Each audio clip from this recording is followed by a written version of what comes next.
Parsippany-Troy Hills, regular Township Council meeting of June 16th. Introduction, posting of notice. Adequate notice of this meeting has been provided in accordance with the requirements of the Open Public Meetings Law by filing the notice in the office of the Township Clerk and by posting the meeting notice on the bulletin board at the Municipal Building on December 18th, 2019, where it has remained posted since that date. A legal notice appeared in the Daily Record and the Newark Star Ledger on December 23rd, 2019, and was forwarded by fax to other local newspapers and local radio stations on December 18th, 2019. Note, council meetings are videotaped and aired on Public Access Channel 21 at 7 p.m. Sundays and Wednesdays, and are also available for viewing at www.parsippany.net. At this time, I'll ask everybody to stand for the flag salute. I pledge allegiance to the flag of the United States of America and to the republic for which it stands, one nation, under God, indivisible, with liberty and justice for all. Thank you. At this time, I'll take a roll call. Mr. Carriffy? Here. Ms. Grignani? Here. Ms. McCarthy? Here. Ms. Peterson? Here. And Mr. DePiero? Here. Okay, also in attendance are Business Administrator Keith Kazmark, Mayor Michael Soriano, CFO Ann Cucci, and Township Clerk Colette Madden. Council President, we have a quorum. May I begin? Please begin. Okay. Upcoming meetings, we have one at July 7th, 2020 at 7 p.m. I do want to discuss that. And the next one is July 21st, 2020 at 7 p.m. The July 7th meeting is on election night. But what I was thinking is, and I just want the do a straw poll with the council on this. We can still have it on the 7th as long as we streamline the agenda, make sure that we only need what we have. We only put what we need on there, because the polls don't close at 8. And if we begin the meeting at 7, I think we can have it finished by 8 because it will be an agenda meeting. So I'd like to ask the council as to what they feel. I'll go for a quick straw poll. Council President, how do you feel? You want to streamline the agenda meeting so we can finish early? Finish early rather than having to change it and repost a notice. Yeah, there's going to be no polling in town hall, so you don't have that headache. That's a good thing. Exactly. I support that. Okay, Council Vice President? That's fine. I agree. Okay, Council Member Carriffy? Sounds good to me. Council Member McCarthy? Yes. Council Member Peterson? Yes, please. Okay, so given the fact that the council is in agreement, I would like to just ask the administration as well. You guys are also in agreement with this? Mayor Michael Soriano? Yes. Business Administrator Keith Kazmark? Colette, that's fine. I think that's good that we won't have to move another meeting like we did this month. The only thing that I would submit to the council, and I will do some research on this tomorrow, but I was talking to a colleague today with regard to the maximum amount of people allowed indoors as it currently stands. And it's 25% of the occupancy or 50, whichever is less. So we did some quick math in the council chambers this afternoon, and between seating and standing, it comes up to 82 if there's tables in the room, which the dais and the back table constitute tables. So that would leave us with only a maximum capacity of somewhere between 20 and 25 people to be allowed in the chambers for an in-person meeting. So I just want to verify those things. I want to ask Jim to just take a look at the current executive order that exists to see what our maximum capacity looks like. And then we can talk with yourself and the council president about how we want to proceed, unless that number changes. And as you know, the governor changes these things rather frequently. But we're just going to have to figure out what that July 7th meeting looks like.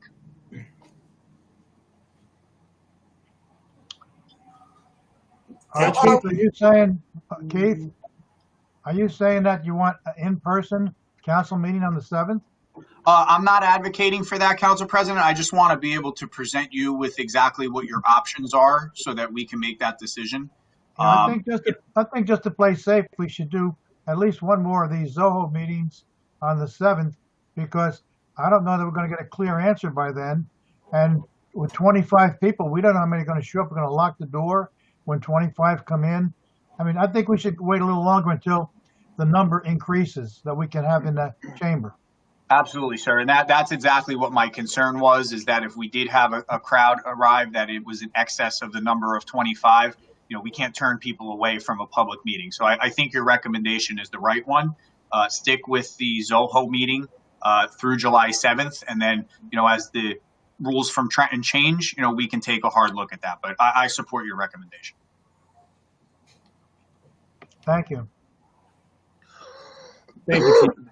Okay, moving along. So as we've agreed, the meeting will stay on July 7th at 7 p.m. We will streamline the meeting. We also will then have a meeting on July 21st at 7 p.m. That will be the regular meeting.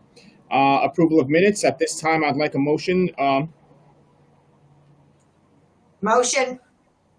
Can I get a second? Motion made by Ms. Grignani, seconded by Mr. Carriffy. Roll call. Mr. Carriffy? Yes. Ms. Grignani? Yes. Ms. McCarthy? Yes. Ms. Peterson? Yes. Mr. DePiero? Yes. Motion passes. At this time, Mr. Lott, are you there? Yes, sir. Okay, I want to apologize because when I was acknowledging everybody, I did not acknowledge the township attorney. So I just do want to acknowledge that the township attorney is also present. No offense taken, Clerk. No problem.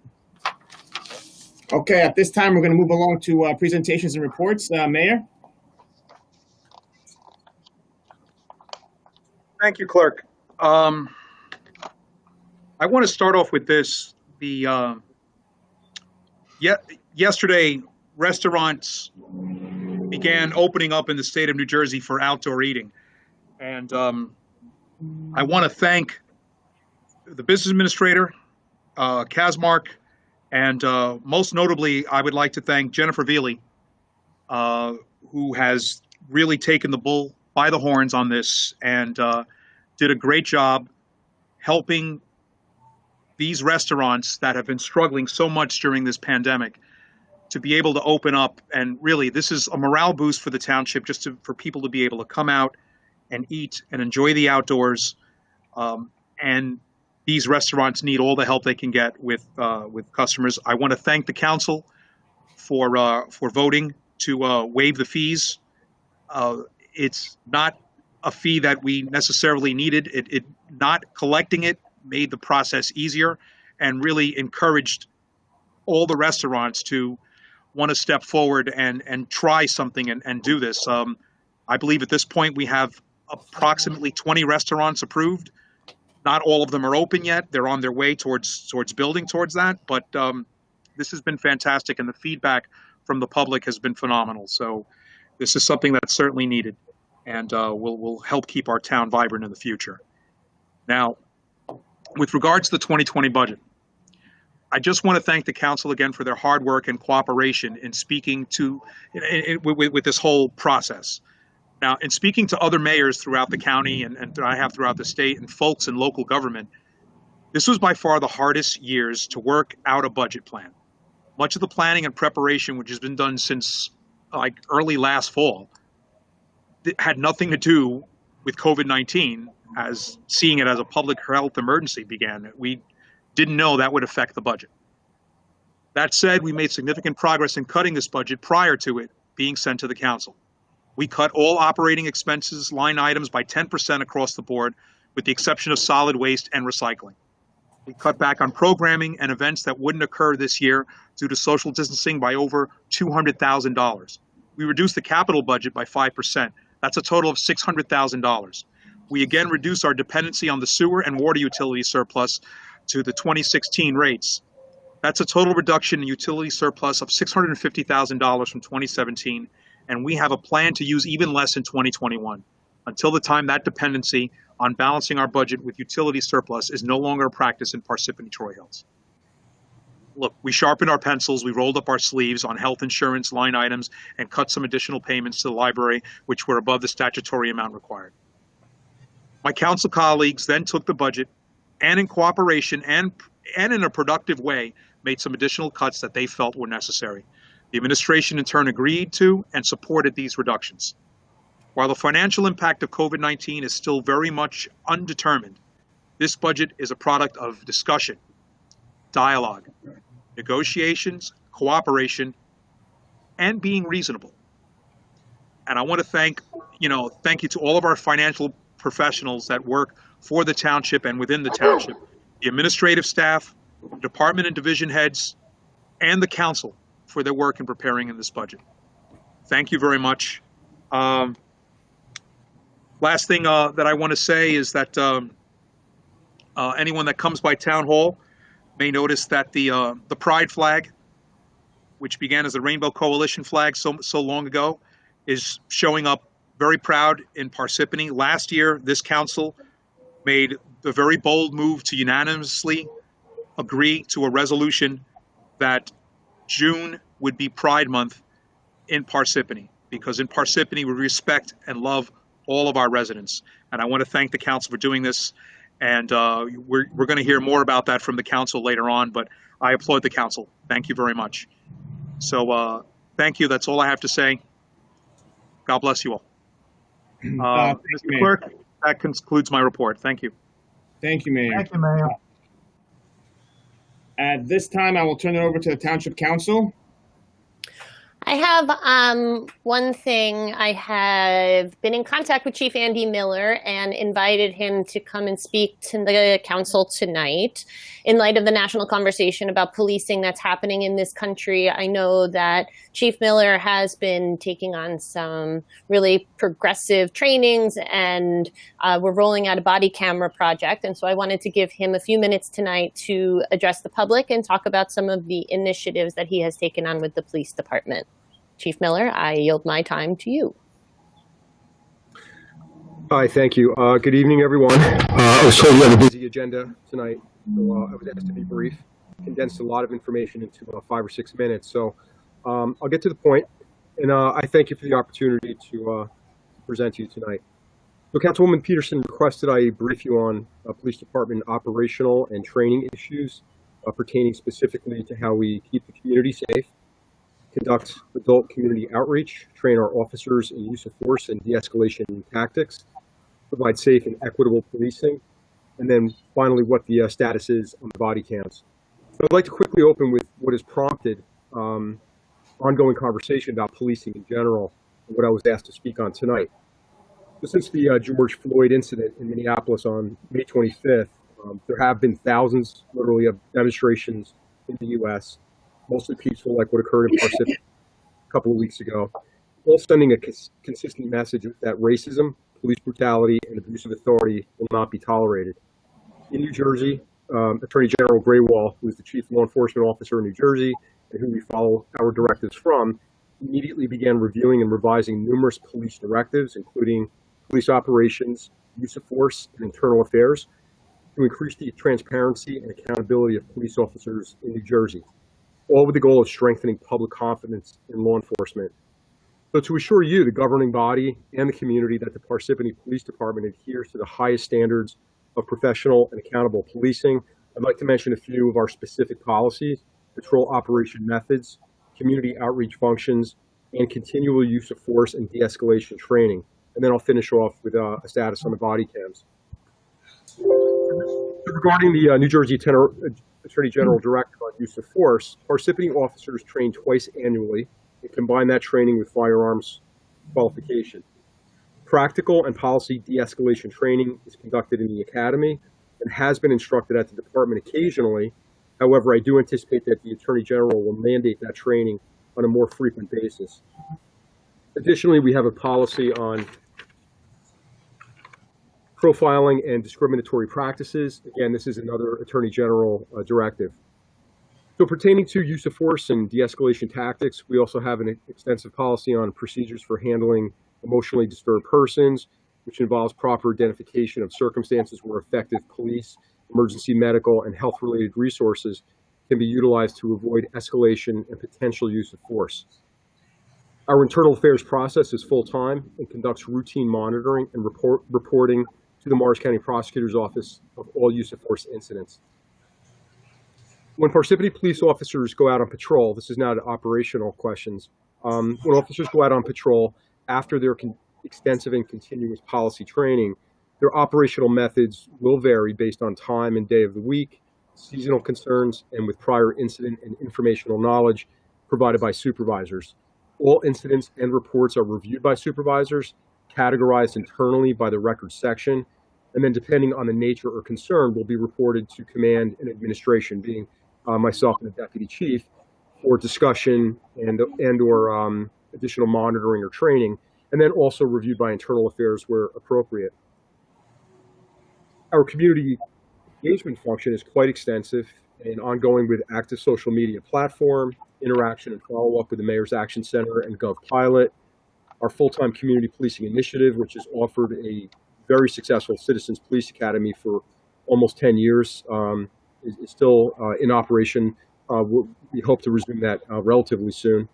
And then along with the community and neighborhood watch presentations.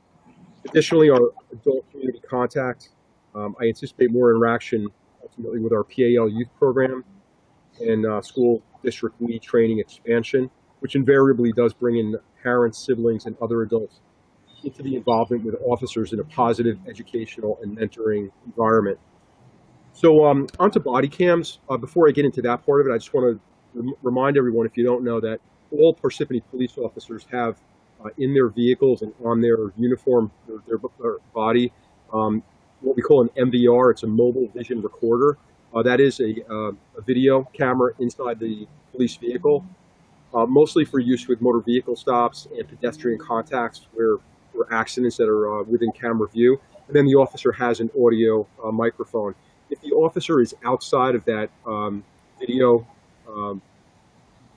view, the audio portion will still be recorded. That's very close to a body cam, and we've had that since the 90s. It has been very, very effective. Officers are comfortable using it. It's been accepted nationally. And like body cams, it's a great contribution to protecting officers, the public, and certainly enhancing higher levels of professionalism, certainly when you know you're being videoed. So to the status of body cams, currently I have 16 body cams that are ready to go out on what we call a pilot program. 16 were purchased utilizing federal forfeiture monies. We plan on rolling those out relatively soon. The policy is in a draft form right now. Those 16 cameras with the pilot program will go to training officers who have proven to be very, very effective. We'll have supervisory monitoring of that. Ultimately, I plan on rolling out the full body cam program or initiative, hopefully in 2021. Right now, with all of the reforms that are going on at the federal and state level, I'm hoping like in 2017 that we're afforded a grant, or if we could use operational or federal forfeiture monies to purchase the rest of the body cams. The reason why we have not had these, we did in 2017. We were offered a grant by the state to pay for them. Unfortunately, we didn't have the IT support at that time. The body cams draw a tremendous amount of data, and you have to have a very high level of IT support with that. So we didn't have it. We weren't able to take advantage of it. But over the last couple of years, with a lot of hard work by IT and budgeting processes, and I thank you for that, we now are in a position to fully integrate the body cams with the data. There's also a huge process involving discovery and Oprah with the cameras as well. So to wrap it up all together, I'm very proud to announce that on June 23rd, we're going to initiate the police department accreditation process with the Rogers Group.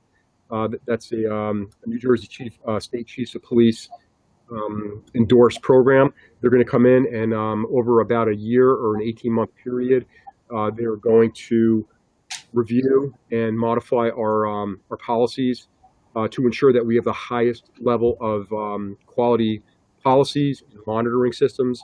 Very excited about that, and they are also going to assist with finalizing that draft body cam pilot program policy. So the timing on this is excellent. We have a great department. We were federally accredited back in the 90s. We have carried that accreditation standard throughout, but we are at a time now where we do need some updating. And I've used federal forfeiture drug seizure funds to pay for this, which is great. So that wraps up my presentation. I hope it was 5 or 6 minutes. If anybody has any questions, I'd be more than happy to address any of those right Yeah, now. I have a question, Chief. Yes, sir. My understanding of the body cams is that primarily the officers who are out on patrol are the ones who would need it. They're the highest priority. And I don't believe they need to turn it on when they're in their car. My understanding was when they exit their vehicle, they would then turn it on if they're confronting somebody exiting their vehicle, then they would turn it on. So you don't have the video going for 8 solid hours. You only have it going when they're communicating with somebody. Yes, that's correct. By policy, similar to the MVR policy, whenever there is what we call a citizen contact, and that is wide ranging, it would be mandated to turn the body cam on, video and audio portion, similar to the MVRs. And I think because we've had the MVRs for so long and the officers are very compliant and comfortable with it, it will make for a much smoother transition to the body cams. Okay, thank you. Sir. Through you, Council President. Chief, the body cams that we're looking at, they pre-record. So when the officer hits the button, it's actually picked up a recording prior to the actual action of hitting the button as they're encountering somebody? Correct. Very similar to the MVRs, and that's become very useful, particularly with accidents where we were able to capture video prior to activation, be it manual or activated by the vehicle itself. So yes, there is that technology. Chief Miller, this is Janice McCarthy. How are you? Hi, very good, thanks. I just wanted to ask, has Parsippany accepted any of the military equipment from the federal government? No, we have not, although some equipment has been purchased with federal forfeiture funds. That was quite a few years ago, and specifically those were MP5 submachine guns, which would be used only in extreme circumstance of a high-risk drug search warrant. And we have purchased some shields, some ballistic shields, but no other equipment other than those. No. Okay, thank you. Any other questions for Chief Miller? Not a question at my end. Just I want to say, that I was very pleased with the performance of our police department during the parade. And the guys did a fabulous job, as B.A. Kazmau can attest. If I called him once, I must have called him 10 times. Yeah. And he assured me that things would work beautifully, and they did. And I commend the Parsippany Police Department and anyone else that was involved, whether they were the rescue and recovery or the prosecutor's office. You guys did a great job. Thank you. I greatly appreciate that compliment, because this was the second large demonstration parade in Morris County. There were a lot of unknowns. Tremendous help from the prosecutor's office, sheriff's department, and certainly emergency services and police in Parsippany. And it did go very, very well. And as the organizers promised, they wanted to get their message out clean. There was no litter. There were no incidents or issues whatsoever. And I walked the field myself and got nothing, as my officers did, but compliments and thanks for having them there to be able to send their message. So again, I greatly appreciate your compliment. I'll pass that along. Thank you, Chief Miller, for coming, and I hope that this can be the beginning of the conversation, and that going forward your work is commended, and I'm really thankful that you were here tonight. Thank you. Great. Thank you for the opportunity. Good night, everyone. Good night. Thank you. All right. At this time, we have Susan Favade for the Highlands presentation for the public. Susan, are you there?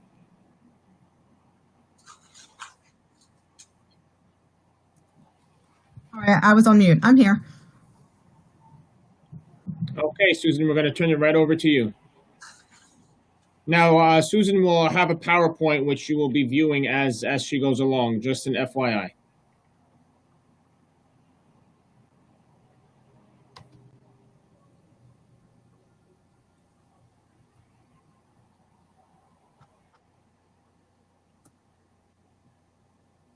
Can you hear me?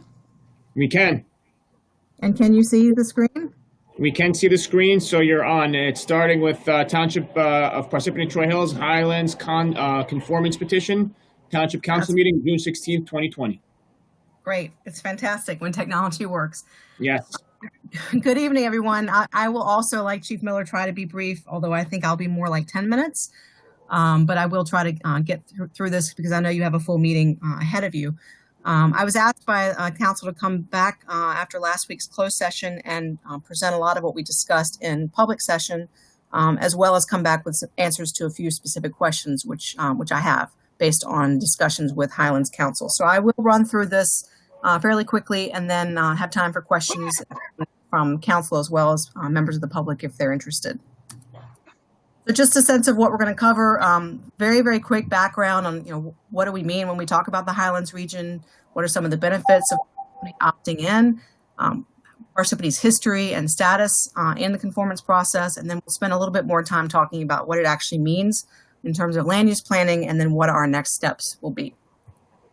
Just a quick background about the Highlands region. I think many of you are familiar with it, but perhaps not everyone, and perhaps some members of the public. Maybe not. It's approximately 1,300 square miles in northwestern New Jersey, provides drinking water to the vast majority of the state, and 88 municipalities across several counties have at least some of their land within the Highlands region. It's protected and governed in terms of regulation by the Highlands Water Protection and Planning Act, which was adopted in 2004, and then the implementing plan for that act was adopted in 2008 by the state. So what the Highlands Act does is it divides the region between the two planning areas, the preservation area and the planning area. And the preservation area, which is shown on that darker green on the map at the right, that's more like the the highest value land, steep slopes, water sources, and then the planning area tends to be a little bit more developed. Compliance with the Highlands regulations and the master plan is mandatory in the preservation area, but it's voluntary in the planning area. And I think, as you all know, Parsippany is entirely within the planning area. You can see it at the map. So just some benefits of why Parsippany would want to opt in. First, there's just the overall environmental protection of natural resources, in particular the drinking water supplies for the township as well as the region. It does free up or make available planning grants, which the Highlands Protection Fund can fund, and then the Highlands Council administers. They can offer legal assistance, and then there is a presumption of validity for master plans and ordinances that do conform with the Highlands Regional Master Plan. And then lastly, the Highlands Council offers technical assistance in some of these sort of larger planning issues that may be particularly difficult for municipalities to address on their own. An example is large-scale stormwater management. So there are some clear benefits here. In terms of where Parsippany is in the process and kind of the history here, I think, as you all know, the township did embark on the conformance process about 10 years or so ago. Did not complete that process, but it was restarted last year. And it was a key recommendation of the master plan, which was adopted in January. This effort has been funded by the Highlands Council through a grant, and we actually worked out a scope of services with them that was part of that grant. We had to submit interim reports to show progress toward the grant. And really the outcome of this is a draft conformance petition, which Township Council has seen and has received. And hopefully we can, after tonight's meeting, send along to the Highlands Council, and that will further the process along. A quick word on the conformance petition. I'm not going to go through it tonight. I'm going to just touch on a few key items. It's about 70 pages, and this is essentially the table of contents that was agreed upon with Highlands Council. We summarized what some of the previous planning efforts were, particularly relevant to the master plan. They asked for a proposed scope of work for completing a Highlands element of the master plan, which would be one key aspect of implementation for conformance. There's a quick overview of environmental resources in the township, which could actually provide a little bit of a basis for a more comprehensive environmental resource inventory.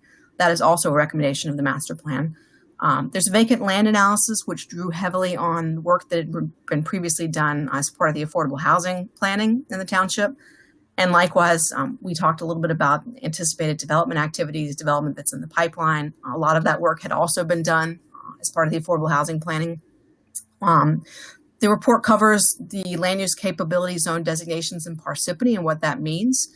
It speaks a little bit to water and sewer conditions, and that's been vetted with your staff who have authority over those aspects. And then lastly, the report is supposed to talk about whether the township will be seeking any potential changes or updates to the land use capability zone designations that are in Parsippany. And I'll talk about that a little bit tonight. So this is really the meat of tonight's presentation, as well as the conformance petition, looking at what the designations are in Parsippany in terms of Highlands land use planning. And as I think some of you know, most of the township is in the existing community zone, which is meant to be the zone that really captures existing development. It's heavily existing in the planning area of the Highlands region. Development has already occurred in a lot of these areas. There are fewer environmental constraints as there are in other parts of the region. And most of these areas tend to have existing infrastructure, so water and sewer, that could logically support either new development or redevelopment. Within that existing community zone, there are two subzones. There's the environmentally constrained subzone, and so that's areas that may be adjacent to development, but that themselves are undeveloped, and they tend to be significant contiguous resources like forests, wooded areas of steep slopes, wetlands. And those really should be protected from development that would further fragment those environmental resources. They're found throughout the township, basically anywhere where there's a solid strand of trees or a wetland area.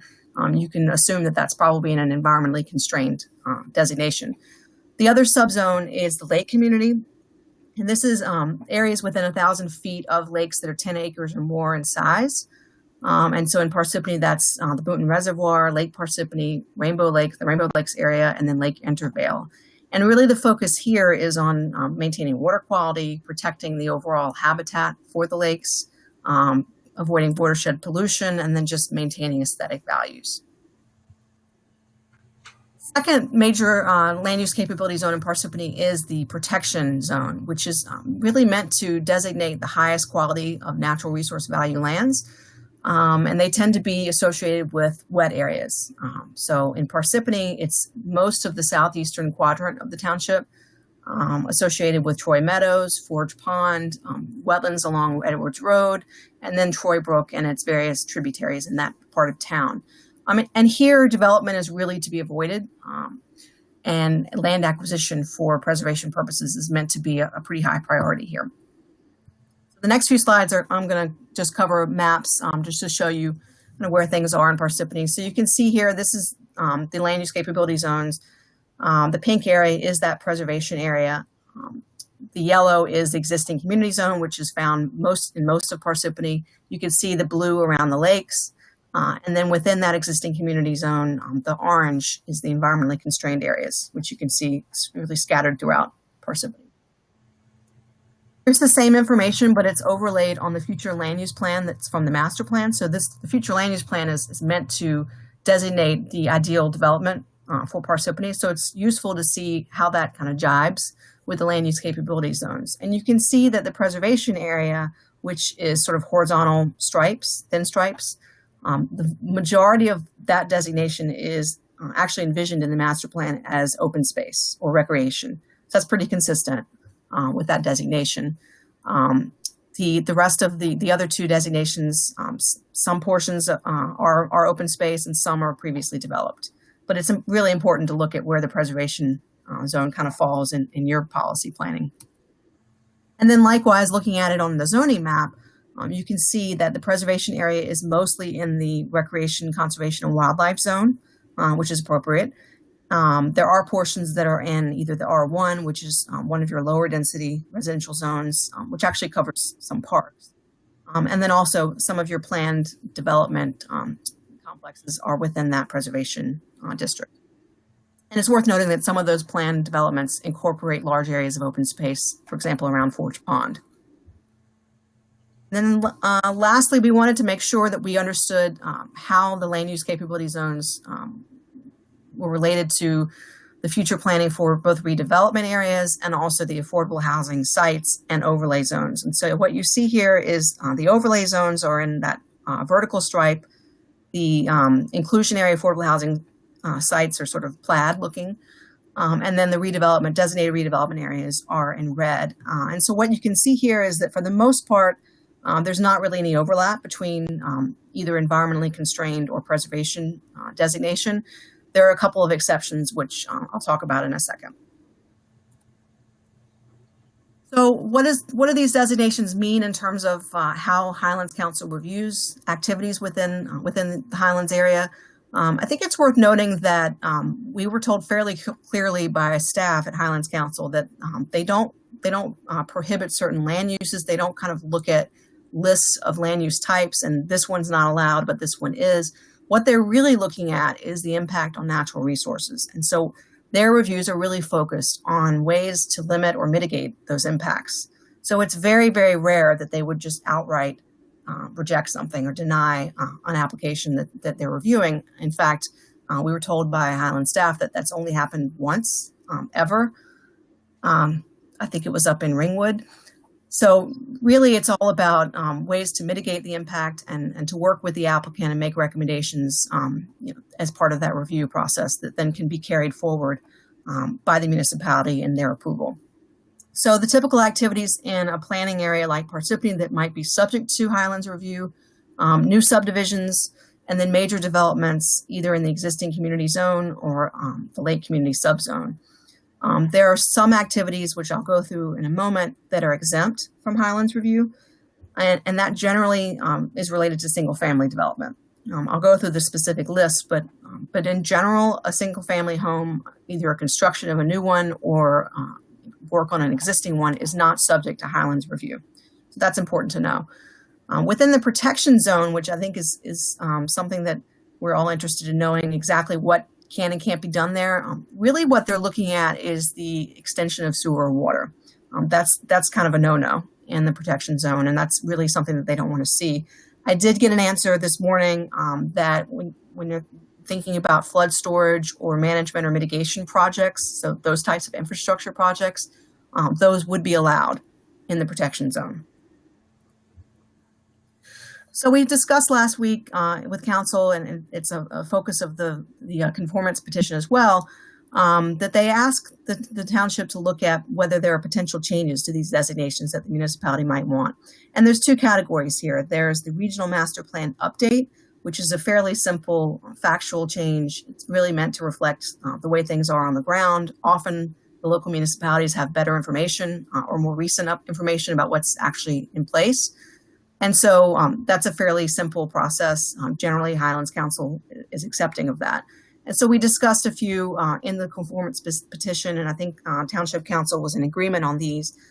There are a few areas in the southeastern quadrant of the township that are already developed, either single-family neighborhoods or there's a few townhome developments where portions of those developed lots fall within a preservation area. And so we had suggested basically removing those from the protection zone and putting them either in existing community or existing community environmentally constrained. Highlands Council was fine with that. They view it as basically a factual change. The other two are over on Waterview Boulevard, where Waterview Marketplace has been constructed. The shopping center exists. That we are suggesting should be taken out of the environmentally constrained designation and put into existing community. It's developed. And similarly, there is an office building at 10 Waterview where the planning board has recently approved back in February the construction of a small daycare facility kind of at the back of the existing office building. Portions of that may abut into a buffer that's designated as environmentally constrained. And so we had suggested that portion be moved into existing community. The rest of the environmentally constrained areas over there, I think, should stay in place. And then the final one is up on Cherry Hill Road and Upper Pond Road, where the UPS facility has been constructed and the township has approved the first inclusionary affordable housing development under the housing element and fair share plan. And so for the developed portions or to be developed portions of those areas, we would suggest moving them out of environmentally constrained and into existing community. And so I think there's agreement on that from both the Township Council and Highlands. I believe they're completely fine with all of that. The second change or potential type of change to a land use designation is a more complicated one. It's called a map adjustment. And this is essentially when there's a difference of opinion between the Highlands designation and the municipality's policy, or how they view what that particular area should be. And it's a little bit of a harder sell to get Highlands to approve that, and it does require their approval. So the only one that we had talked about last week was on Edwards Road. There is an area, which I think you're all familiar with, that has been designated as a redevelopment area. History there, as I understand it, is that there had been a proposed development that would be tied in with an infrastructure improvement that would address the ongoing flooding issues over there. And that was really why the redevelopment designation was made. The development portion of that proposal has not proceeded, and I think probably will not proceed. But the township is still very much interested in looking at an infrastructure improvement that would address that flooding area. So the real question that we discussed last week was, well, can you do that type of infrastructure improvement in a preservation zone, or should it be moved into the existing community environmentally constrained zone so that the township could pursue that type of infrastructure improvement if so desired? And the answer I did get back today is that Highlands is okay with that type of improvement in the preservation zone. So we don't think that there is a need to change that designation. We think that it can stay preservation zone, and that's a recommendation that we would make. So I don't think that there would be any need for any map adjustment. I think all we would be talking about in the conformance petition is these regional master plan updates, which are a little bit more straightforward. So in terms of next steps, we talked a little bit last week about timing. There is a 30-day public review period before the public hearing by Highlands Council. So that kind of, when you work back from that, I think what we're looking at is a tentative hearing date of August 20th. That is the next hearing date on Highlands Council's calendar that we could reasonably make. It has not been 100% confirmed, so that's why it's tentative. We'll get on whatever the next meeting is if for some reason they don't hold it in August. But really the next immediate step is that if Township Council is okay with what we've talked about tonight, the only change I would need to make to the draft petition that you have is just to reflect the answer to the question on the Edwards Road area. And then we could send that along to Highlands Council. On their end, what they're working on now, and they will be submitting shortly, is a consistency report to the township, which will be subject to review by the township to make sure that you're in agreement with that. And then both the consistency report and the conformance petition, both are subject to that 30-day public comment period before the public hearing. So that's sort of what the summer looks like in terms of the Highlands conformance process. But then after, assuming the petition is approved, the next step on implementation is that the township needs to make sure that its planning documents, in particular its master plan, and that relevant ordinances conform to the regional master plan. Now that, without knowing what exactly the scope of that work is, that clearly will require some coordination with the Highlands Council, may require action by the Township Council, may require action by the Planning Board. So that is not going to be, the flipping of a switch. It hopefully it won't take long, but it's not going to be something we can do overnight. And it may require some funding by Highlands Council, which incidentally their funding right now is currently frozen by the state. I don't think that'll last long, but they don't have a sense of when that will be renewed. But basically, in the interim between when the petition is adopted or approved and the ordinances are updated, there is a stopgap measure to ensure that the Highlands reviews can happen. And that's the referral ordinance, which I think you've all been hearing a little bit about. And we did confirm with staff at Highlands Council that as soon as the conformance petition is approved by the council, you can adopt a referral ordinance. You do not need to wait on updating the master plan or ordinances. And so that can be done fairly quickly. And what the referral ordinance does is for anything that's not an exempt action, and I'm going to go through what some of the exemptions are in a moment, but for those non-exempt planning board or board of adjustment applications, before they can be designated complete by the township, they need to go to Highlands Council. And, I think there was some concern, perhaps historically, that might kind of gum up the works and might take some control out of the local level. And I think when we've talked it through, Jim and I were on the phone last week with staff, and we talked through, and we think it actually can be a fairly smooth process, largely because the determination of whether the action is exempt or not can be made by township staff or your professionals. And so that can be done fairly quickly, and these things can be sent over to Highlands Council and can be done, pretty expeditiously. Once the Highlands review is back, if they have added conditions to their review, then those need to be included in the ultimate township approval. But it doesn't mean that you can't also then review by your professionals or staff, have your own review of the application. So we think in practice this can be done fairly smoothly. And as we go further down the path toward implementation, Jim and I can talk a little bit about the mechanics of how that might happen. So I think lastly, I wanted to just go through what are the exempt actions, because I think this is an area that there's not a whole lot of knowledge about among the public perhaps, and maybe not even everybody on this call. So as I mentioned, generally single family home construction or improvements are exempt. Any existing single family homes, any home that was in existence prior to 2004, that's exempt. New construction on an existing lot, so long as it doesn't disturb one or more acres of land or increase impervious surface by at least 1/4 of an acre, that is also exempt. You can reconstruct existing development within 125% of your impervious surface footprint, as long as you don't increase it by a certain threshold. That's also exempt. And basically any improvement to an existing single family home, and you see the list before you, that's also exempt. So that I think is a bit reassuring perhaps to existing homeowners. They'll be able to do these things that they can do now. Obviously they'll be subject to whatever the local regulations are. They'll have to get permits, but they don't need to have a second layer of review by Highlands. Just a few other applications or activities that are exempt. Nonprofit houses of worship, schools, whether they're public or private, and hospitals. And then the last two are kind of more recreational. If there's a woodland management plan or a forest stewardship plan, those activities are exempt. I'm not sure that you have that.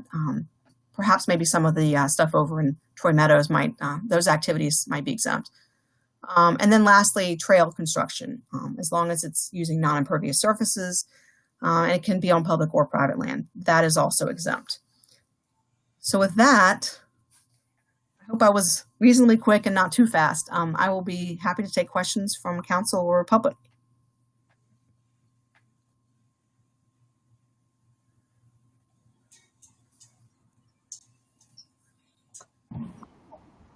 At this time, we're going to reserve, are you there? Yep. Council President. Let me just thank Susan before we turn her Yes. off for the presentation. I hope there was some public watching. Yes, So Council too, Council President. Council President, I would like to ask, would you like the members of the public to ask the questions now or to reserve their questions for the public during the public portion? Well, if no council members have any questions, then yeah, let's open it to the public while she's here. Okay, so at this time, we have Ken Dolsky with his hand up. We will now put him on.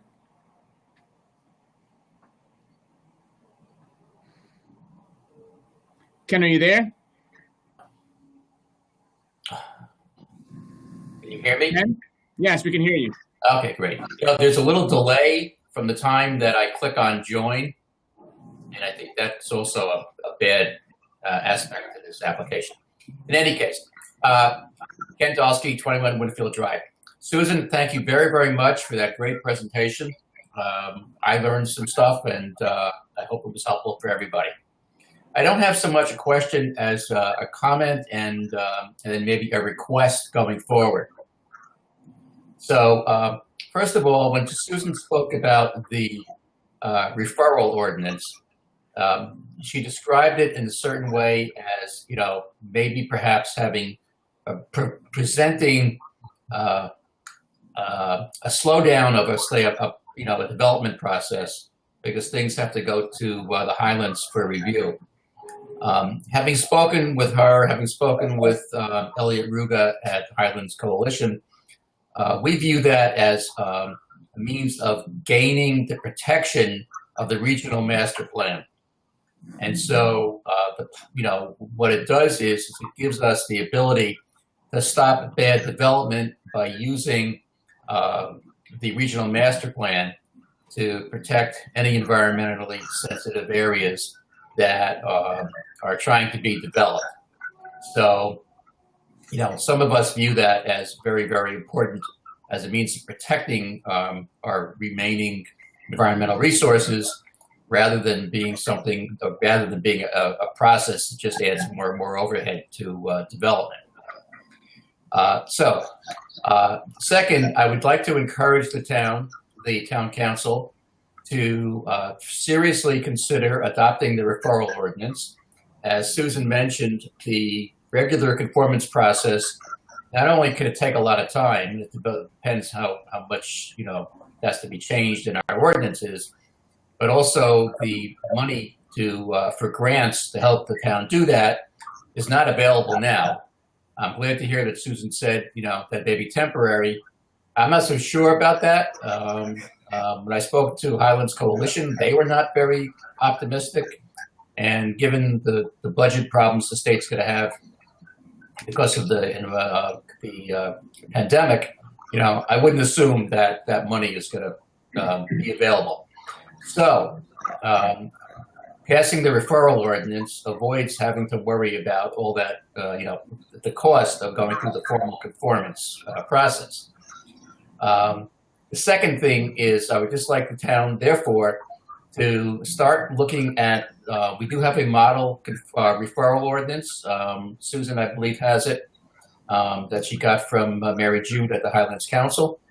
And we should start looking at that now, and we should have it all queued up and ready to go as soon as we hopefully get, the conformance approval from the Highlands Council at their meeting in August.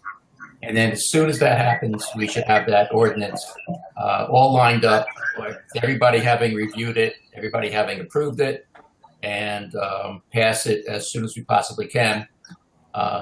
If we want to start being able to, use the protections of the regional master plan, given that development might, start again as we get back to quote normal. So that's my thank you to Susan. My view of the value of the referral ordinance, and my suggestion is to how to proceed. Thank you. Thank you, Ken. Any other questions? Okay, we have at this point Nick Homiak. Nick, if you're there, I'm going to go ahead and put you on. Nick, you're on.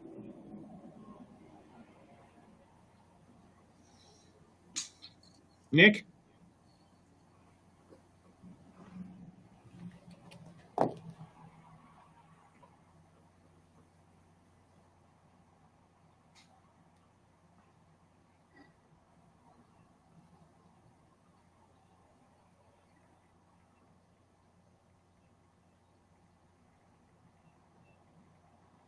Nick, are you there?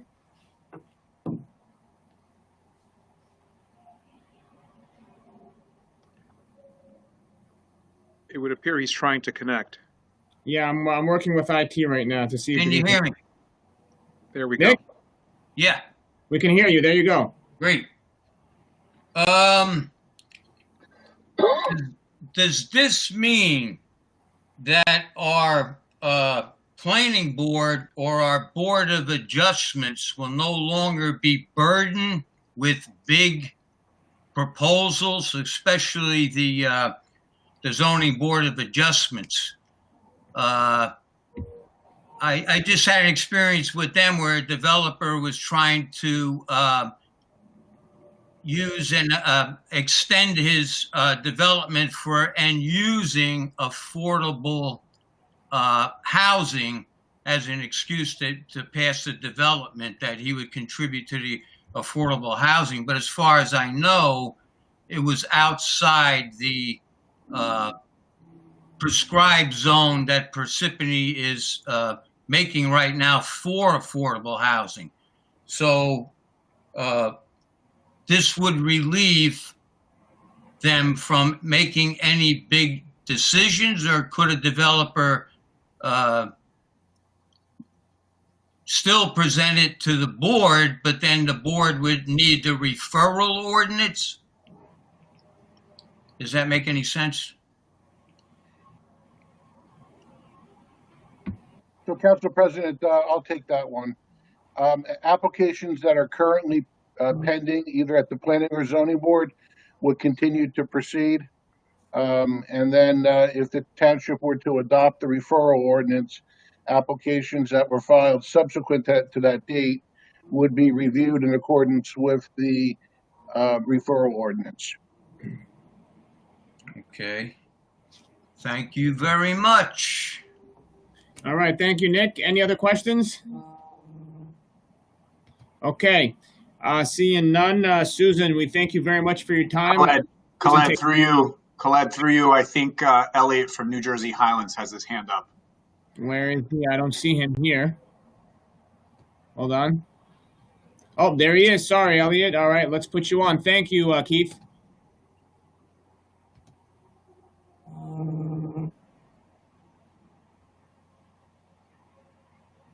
Elliot, you're on.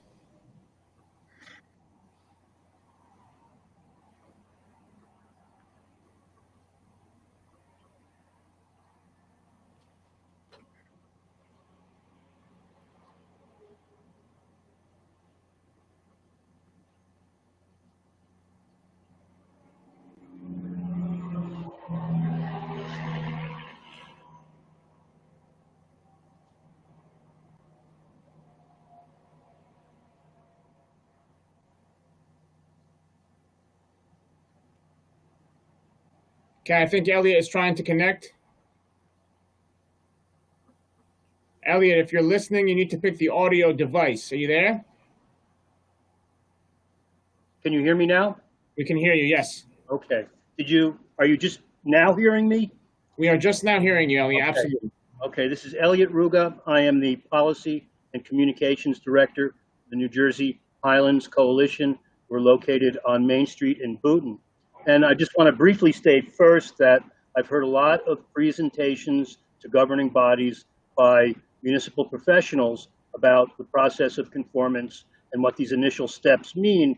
And I must say, Susan's is one of the more concise and easy to understand that I've heard. Ken Dolsky gave you a reason why it's important to adopt the referral ordinance. If you want to, there are two reasons that that it's a good idea now. Number one is that it's a long process to gain full conformance when you get to the point where you adopt the Highlands land use ordinance, which can take a year or more. Number two, as was mentioned, conformance grants are currently frozen by the state budget. And so how can you get the protections of the regional master plan almost immediately rather than waiting for this process to play out? And conformance is something that you want to do, apparently, so why not?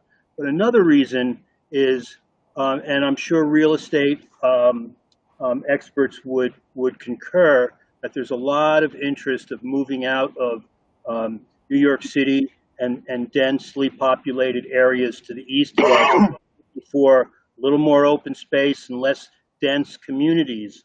And so the development pressures in Parsippany may increase very shortly.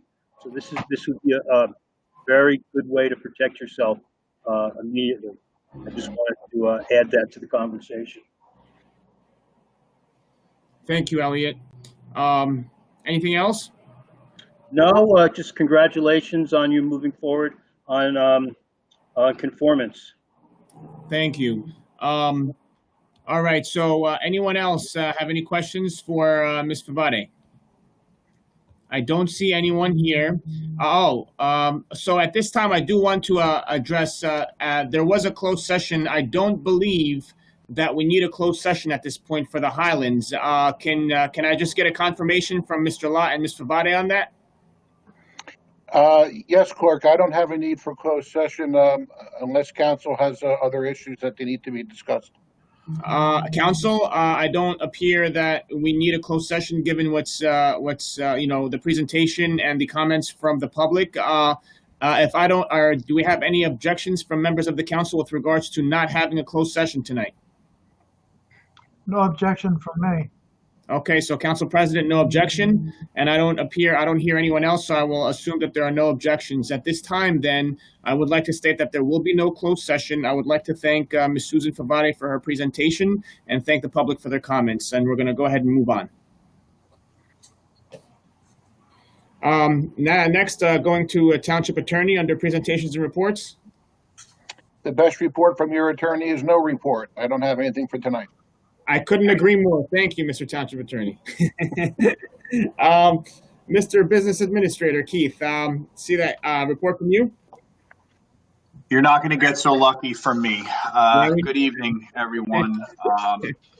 Just to bring everyone up to speed on the COVID-related situation here in Parsippany-Troy Hills, as of today, we have had 757 cases, and we have held tight at 80 deaths, which was the same number that I reported at the last meeting. I just want to echo some of what Mayor Soriano said earlier this evening. I want to thank Jennifer Veely, our director down in the inspections department, for all of her and her employees' hard work. Pardon my dog barking in the background. But I want to thank her for all of her hard work in preparing for outdoor dining. We have been out there each and every day over the last week or so, inspecting these areas to make sure that they are safe, but also doing everything we possibly can to accommodate our restaurant owners in order to put them back in business. So I want to thank Jen for that. For those restaurants that are licensed by Alcohol and Beverage Control, we are working with the state. I know Khaled has been in touch with the ABC division in Trenton to try to extend folks areas in which they can serve alcoholic beverages.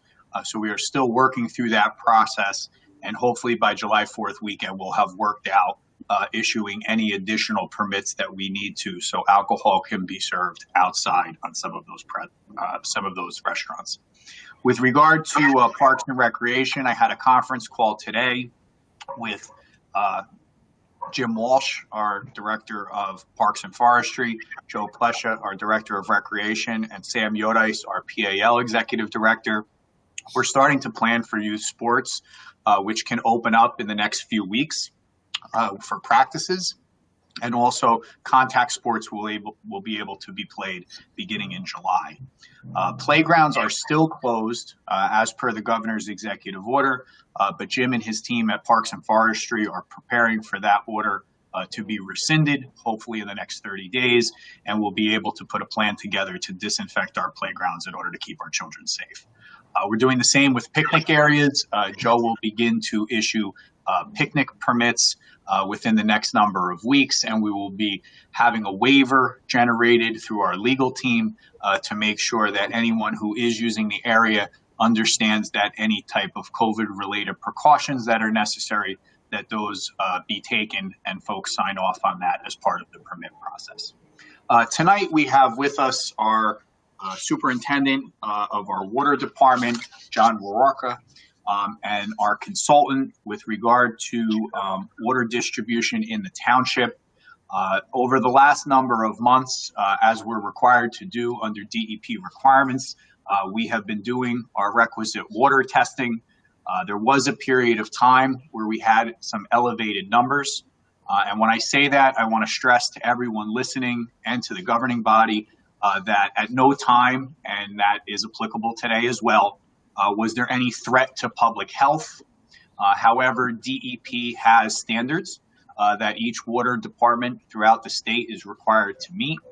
And the precursor to a problem, we met that standard at one point.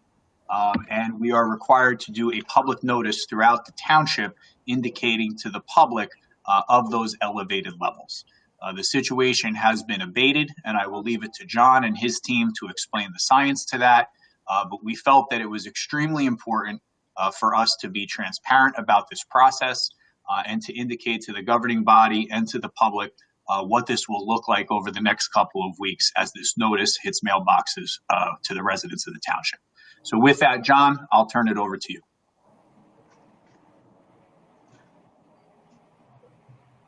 Good evening, Council. Can everyone hear me? Yes. Good evening. Yes, we can. On the call tonight from the Water Department is myself, Sean Andres, our Assistant Water Superintendent, and our engineering consultant, Dave Chanda from Suburban Engineers. We're on this call tonight to advise the Council that the Water Department received a DEP Notice of Noncompliance, also known as a NOC, in February this year relating to our water quality parameter monitoring. This NOC is related to pH sampling at 2 of our interconnections. We have been unsuccessful in resolving this matter with the DEP for the last 4 months.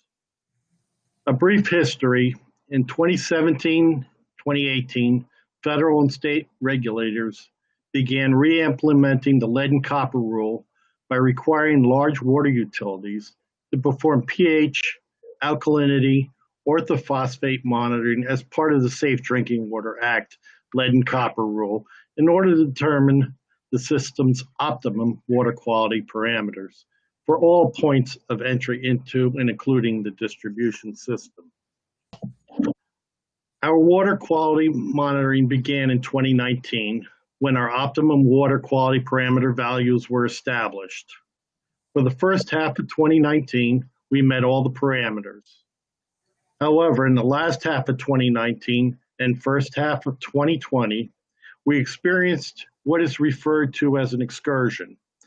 An excursion is any day that falls below the set optimum water quality parameter value for a given parameter. It has been our understanding by methodology communicated to us by the DEP, when an excursion occurs, we are to continue sampling for pH until the target value of the optimum water quality parameter was reached. Each day that fell below the target value is considered one excursion. We are allowed 9 excursions every 6 months by regulation. So what happened? At 2 of our interconnections, we experienced what we believe were only 3 excursions, which would not trigger any further action or violation. The problem came to light when we received the NOC from the state. Unfortunately, what we learned was the guidance we received for sampling through an excursion was incorrect. Continuous sampling until we met or exceeded the target optimum water quality parameter does not remove the excursion. Subsequently, we learned that the method to sample through an excursion was to take a daily average of all samples performed. Calculations of our daily monitoring did not average out in our advantage. Therefore, the excursion stuck and added up per day until the end of the 6-month monitoring period. As a result of the unresolved excursions exceeding 9 in the 6-month period, it is mandatory under the lead and copper rule that we distribute a Tier 2 public notice townwide. I stress that this is not a public health issue. If it was, we would have been required to notify the public immediately. This is considered a treatment technique violation for pH, which requires a public notification requirement. Our pH average values were just below the target values when averaging was applied. There are mandatory health effects language in the notice that do not necessarily fit our situation, but they are required verbatim. Water quality parameters, including pH and alkalinity, are indicators for potential water quality changes that could lead to corrosive conditions and lead release into the drinking water. We have never had an action level exceedance for lead. All of our sampling for lead has been within regulation to date. What we are doing to correct this, we are increasing our lead monitoring program from 30 samples per year to 120 samples per year, which is 60 every 6 months for this current year. We will make attempts to remove the excursion by continually sampling and calculating the daily average until we hit the target optimum water parameter value. And finally, we have revised and reviewed our sampling procedures with our staff and to preclude any future incidents relating to water quality parameter monitoring. This concludes my report. If there are any questions. I have a question for John. When your public notification goes out and people misinterpret or the hysteria level rises, do you have a brief statement that you could give us that we can make that has all one-syllable words that the public can understand?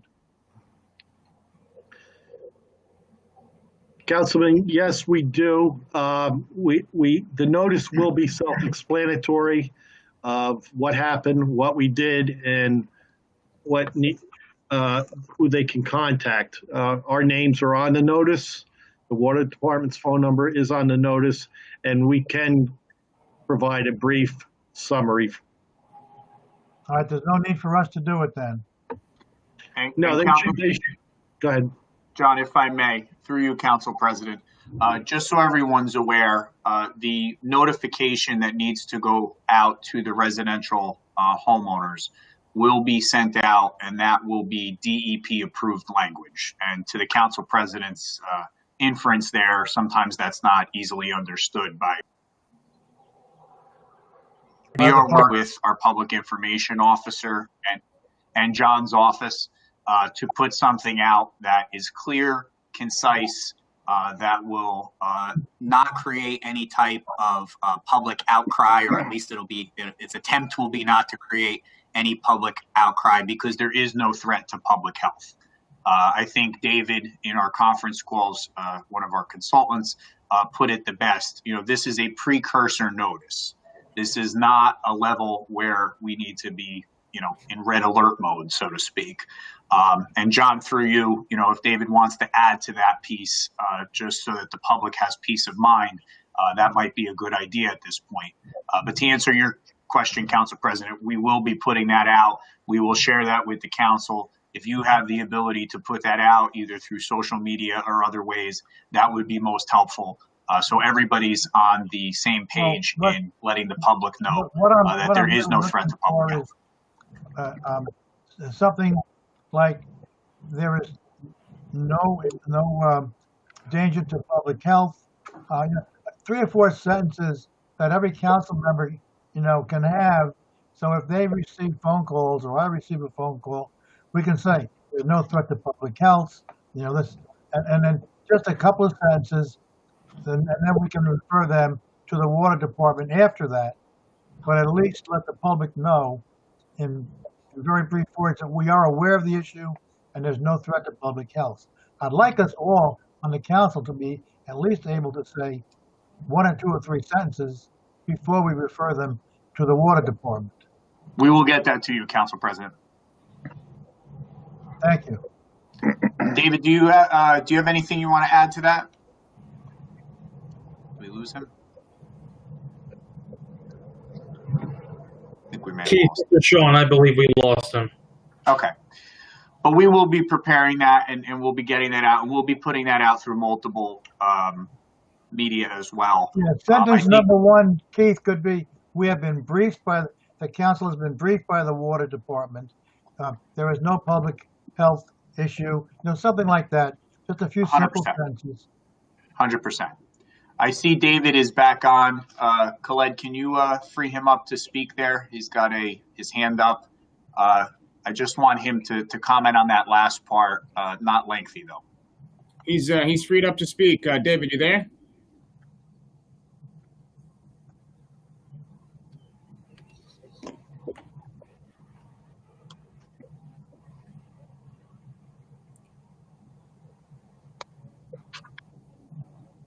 B.A. Kazmark. Okay. While we're waiting for David, do you have any idea when this letter notification will be given to our residents, sent out to our? John can walk you through the exact time frame. John, you have that in front of you? Yeah, that should be toward the end of next week. Thank you. Okay. Yeah, we had David. He keeps coming and going, so I see him back on. Let's see if we could. Okay, he's on, but David, you there? David? Okay, Colette, it's okay. I just wanted him to reinforce the concern about public health. And again, there is none at this point, although he's queuing up right now. Yeah, looks like he's queuing up. So let's see. David, you there? David, can you hear us? Yes. Can the council and public hear me? Yes, we can. Okay, great. That was a little technical difficulty. Sorry about that. So yeah, to be real brief and, definitely back up what John said, if anyone had a few further questions, I do want to reiterate that this lead and copper rule has been around for quite some time, and the EPA and the NJDEP are kind of taking a reevaluation at this federal rule. I'm sure if we've all read the news in light of what happened at Flint. So that's the crux of why the township got audited. And we put this lead and copper program together about 5 years ago because we're a large public water system. So past that point, we've gone through a series of these sample events where we've been put on this OWQP, as John said, this optimal water quality parameter monitoring. And again, it's very important to kind of realize this is just an indicating pathway to a possible issue. And the crux of that stems from that Flint situation where if you were to change a source or something was to drastically change in the water quality, all of a sudden we would need to know about it because that could affect the release of lead and copper in the homeowner's plumbing. So again, it's not so much that we had an elevation of a hazardous chemical. Actually, it's far from that. A lot of our pH was above the state's secondary levels, which is a 6.5.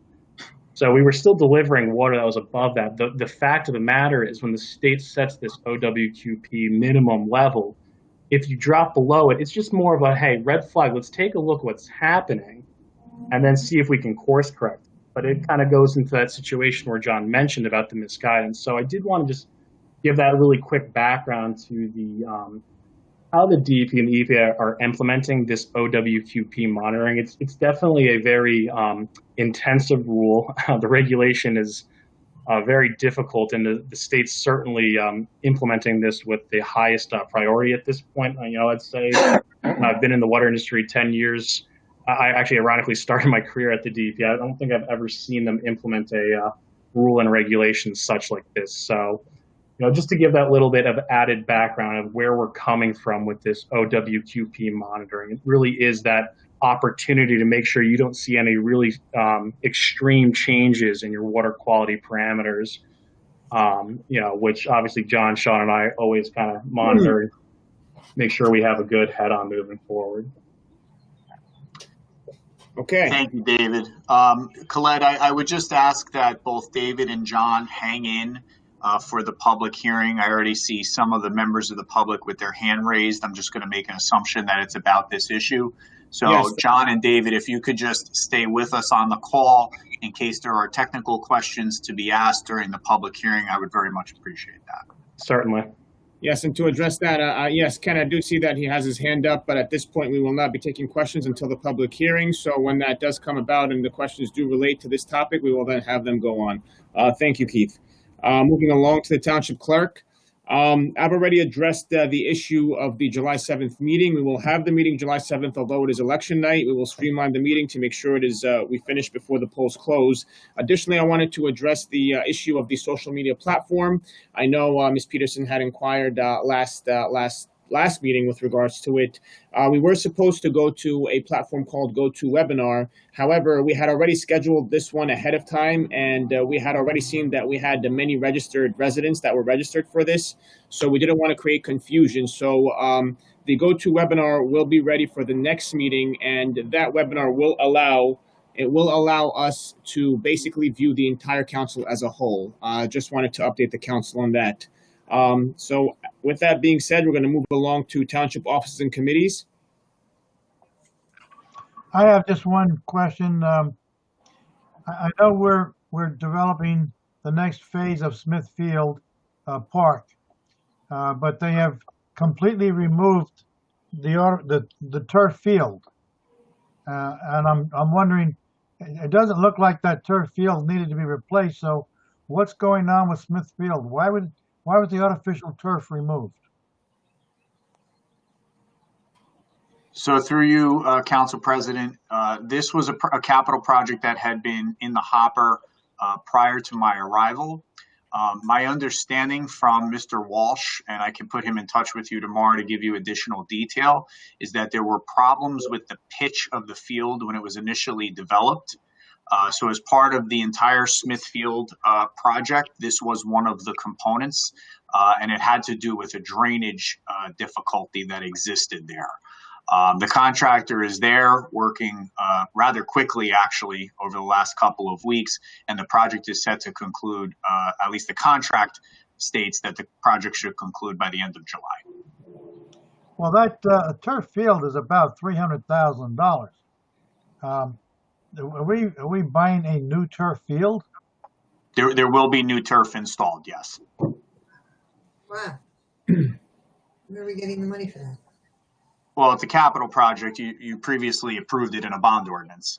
And there's also a matching grant for the part of the Smithfield improvement from Green Acres. However, there was a significant runoff issue, and the pitch of the field, fields are supposed to be pitched almost like a tent structure so that the water drains off to the side. And then there's runoff trenches for the water to drain into in the event of a rainstorm. This field was pitched from one side to the other, which, as Jim explained it to me, was problematic, not only for drainage, but also for some of the athletic events that were going on the field. Mr. Kazmark, and if I may, Mr. Council President, Mr. Kazmark, can we have Mr. Walsh here at the next meeting to explain this to the council and to answer any questions the public might have? More than happy to set that up, Mayor. Okay, thank you. Anything else for under township offices and committees? Okay, seeing none. At this time, we're going to move over to bids. A taken, May 19th, 2020, construction, development, and testing of replacement test well 20R. May 20th, 2020, well drilling and installation services replacement production well 1A-R. To be taken, June 24th, 20, powder mill tank rehabilitation. Quotation proposal qualifications, none. Moving along to the public hearing. At this time, I'd like to entertain. Can I just ask a question? You sure can. On these wells, could John give us some idea of where well 20R is and where 1AR is? Okay, John, you're on. Council, we generally don't like to get into a public session of the exact location of these wells, but I'd be more than happy to have an offline conversation with you as to the true If you want to location. just send us an email, we have like 14 wells, right? Yes. Could you just send us an email telling us where these 14 wells are, the council members? Yes, we could send you an illustration that depicts where these wells are. You know, it's interesting. I've been a councilman for 36 years, and I don't know where they all are. And just to elaborate for the public, the reason being, as something like that would pose a security issue for our water supply. So that is the reason why we will not. That's why John is not looking to say that to the public, just for the public's edification. Okay. All right. At this time, we're going to move on to the public hearing. I'd like to entertain a motion to open up the public hearing. Make a motion. Motion made by Mr. Carriffy. Can I get a second? Second, Grignani. Okay, so we have a motion by Mr. Carriffy, seconded by Ms. Grignani. Roll call, Mr. Carriffy? Yes. Ms. Grignani? Yes. Ms. McCarthy? Yes. Ms. Peterson? Yes. And Mr. DePiero? Yes. Okay, so at this time, the floor is open to the public for questions on any matter. So at this time, I see first Ken Dolsky's hand has been up, so we're going to go ahead and put Ken on. All right, Ken, you're on. Can you hear me? Yes, we can hear you. Oh, great. So a quick question on the water issue. Based on the description of the remediation, it sounded as if, well, based on the description of the remediation, it sounds like this is a measuring problem rather than a physical problem. I heard nothing about doing anything different in the water treatment itself, like if your pH is too low, whether you're going to add anything to make it more basic. I didn't hear anything like that. I just heard we're going to sample more, we're going to sample more frequently, whatever. So is this a paper problem, or is this a real actual change in the water pH that needs to be remediated?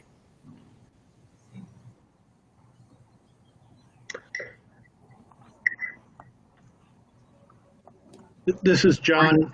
Through you, Council President, I'd ask John and David to respond to Mr. Dulsky's question. Yes, this is more of a paper problem. It was a technique that we weren't doing properly. And no, we are not initiating any new treatment to our system.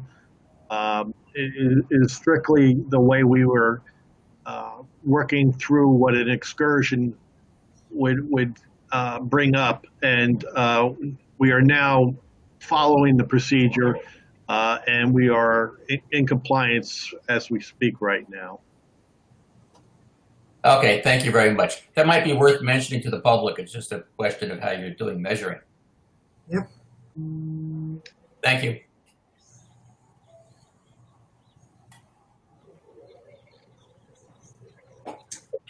Okay, thank you, Ken.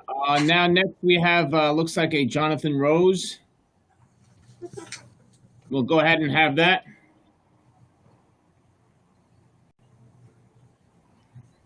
Mr. Rose, you're on? Yes, sir. You there? We can hear you. Okay. Hello and good evening. My name is Jonathan Rose. Before I begin, I'd like to acknowledge that we all reside on the ancestral home of the Delaware people. Parsippany was built on the land that was formerly inhabited by the Delaware, and I wish to celebrate the resilience and strength of indigenous peoples. Today marks 3 weeks since social unrest swept the nation following the murder of George Floyd. During this time, we have seen people in big cities and small towns alike take to the streets, expressing their frustration with white supremacy. The Black Lives Matter demonstrations even came to this town with a massive show of support. I would like to remind this council that the battle against white supremacy is not only for Black lives, though, but all non-white. In fact, white supremacy is a poison that affects all of us, including white people. This has resulted in a growing challenge to symbols of white supremacy, such as Confederate monuments, as well as representations of the selective memory of Christopher Columbus. Today, I'm arguing that the statue dedicated to Christopher Columbus in our town misrepresents what we stand for as a community and should be promptly removed. White supremacy and the violence caused by it has developed in the Americas for over 500 years. A constant reminder of the legacy of white supremacy is the adoration of Christopher Columbus. Columbus, despite his claims that he was on undiscovered land, met the Taino people. We can look at Columbus's journal and see how he reacted to the indigenous population. After his first encounter, he wrote in his journal, quote, "That in all the world there can be no better people. They love their neighbors as themselves, and their speech is the sweetest and gentlest in the world, and always with a smile," end quote. In reality, his positive remarks intended to create the conditions in which he could enslave the Taino people. Later in his journal, he wrote, quote, "With 50 men, they can all be subjugated and made to do what is required of them," end quote. Which is precisely what Columbus did. He used technology to his advantage to gain control of Hispaniola, capturing, branding, and enslaving the population and putting them to work.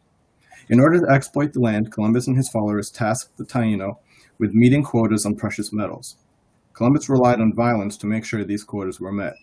One eyewitness and close friend of Columbus recounts how his men began to, quote, "cut off the hands, noses, and ears," end quote, of the Taino to threaten them to return with greater yields. Not only did he and his followers enslave the Taino people, but he also committed genocide against them. Columbus was a person motivated by greed, driven to enrich himself, and willing to perpetrate violence on a massive scale to do so. These facts are not up for debate. This is not a matter of opinion as to whether or not Columbus was a monster. Based on primary sources of his own account and eyewitnesses, he fits the definition of a mass murderer. Within 50 years, the Taino of Hispaniola were an extinct people, both through the actions of the European conquerors, but also through mass suicides and infanticides. The intention being to save themselves and their children from lifelong suffering under such brutal conditions. Given this common knowledge, this town council must answer why this individual is celebrated with a statue that sits outside the Parsippany Municipality building, which was financed by an Italian-American organization called UNICO. One may argue that instead of celebrating mass murder and slavery, which Columbus is known for, the statue actually commemorates courage, progress, and heritage. This is intentionally erasing violence committed and is a complete disregard of historical accuracy. Written on the statue outside the building is, in honor of the courageous seaman from Genoa, Italy.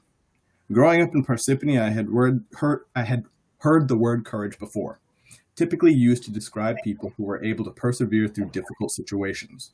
Under this definition, it is implied that Christopher Columbus bravely committed crimes against humanity. If this is what courage means, I must have been using the word incorrectly my entire life. Or perhaps to some, this is an excusable use of the word because to them, the people of value came to inhabit what would become the United States. Or maybe UNICO could not name another Italian American worthy of celebration. If we have a shared definition of courage, meaning to have the moral fortitude to withstand difficulty and or danger without fear, then I have some recommendations of Italian Americans who exemplify what courage truly means.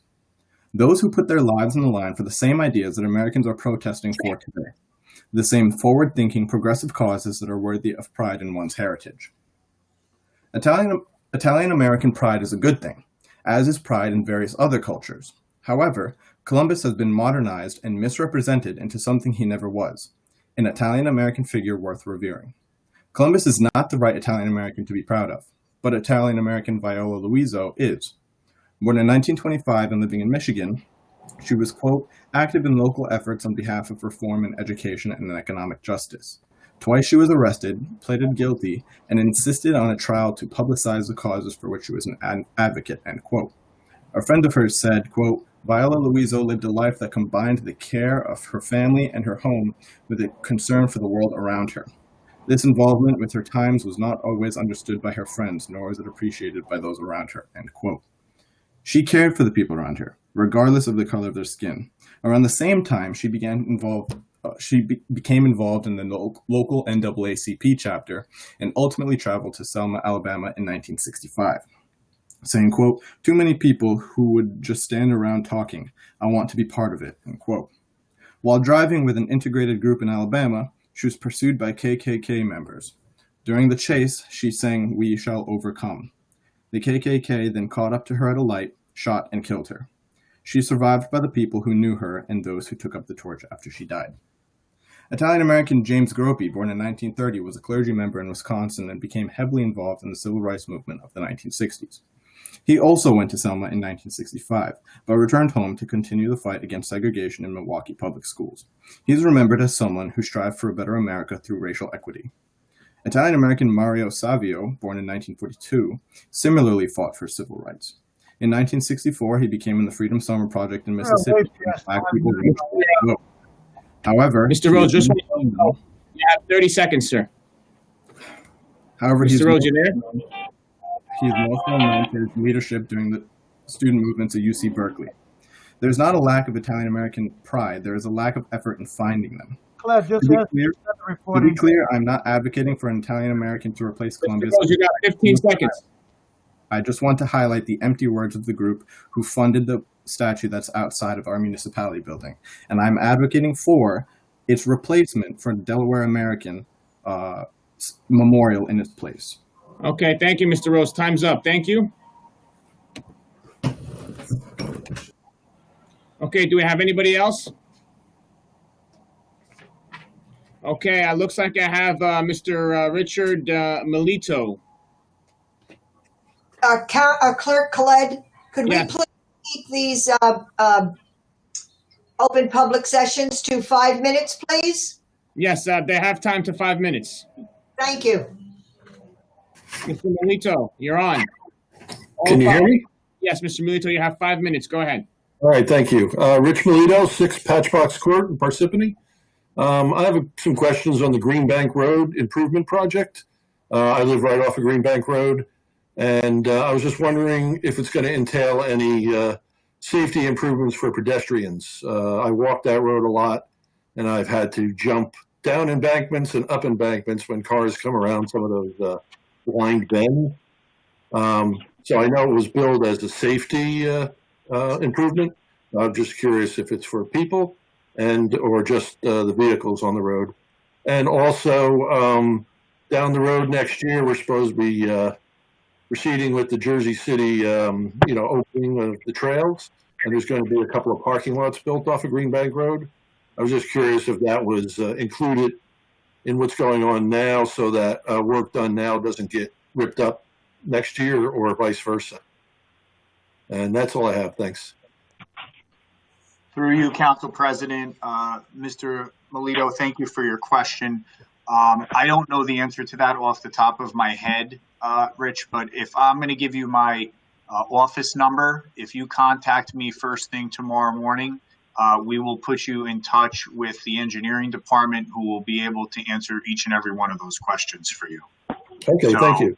So if you have a pen, I'll give you the number. Yep, go right ahead.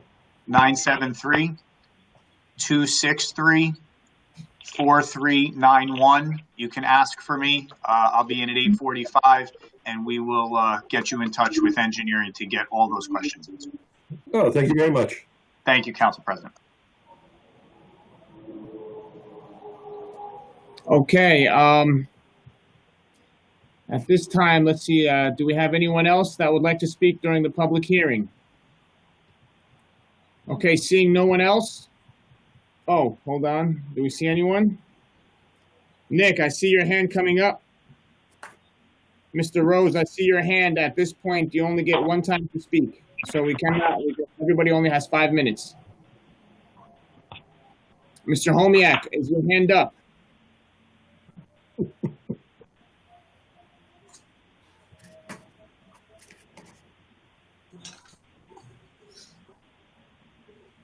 Okay, Nick, you there? Mr. Homiak? Okay.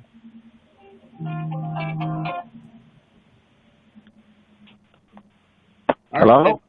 Hello, who's this? It's Jim Walsh. Oh, okay, Jim. I guess. Khaled, my recommendation would be that we get through the public hearing, and then once the public hearing is concluded, I've been able to get in touch with Mr. Walsh to answer the Council President's question about Smith Field. But I would recommend we do that outside of the public hearing. Okay, so at this time, it doesn't appear there anyone else that would like to speak during the public hearing. So I'd like to entertain a motion. Make a motion to close the public hearing. Second. Okay. Motion made by Mr. Carriffy, seconded by Ms. Grignani. Roll call, Mr. Carriffy. Yes. Ms. Grignani? Yes. Ms. McCarthy? Yes. Ms. Peterson? Yes. And Mr. DePiero? Yes. Okay, the public hearing is closed. At this time, we'll hand it over to Mr. Walsh. Hello. Jim, thanks for joining the call. I appreciate it. The Council President had some questions about the improvements to Smith Field, and being that we were doing this meeting virtually, I could call you up and have you call into the meeting, air of convenience here. So if you could just give a little bit of background on that field, the age of the turf, and also the concerns about the pitch that you had expressed to me when you first described the project. Thank you. Okay.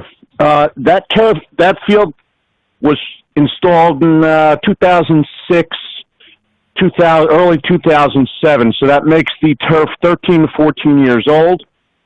On most of the field turf fields, you get 10, maybe 11 years out of it. We happen to get 13, almost 14 years, which we are setting a pattern because General Park was the same thing. That was 14 years old when we replaced that.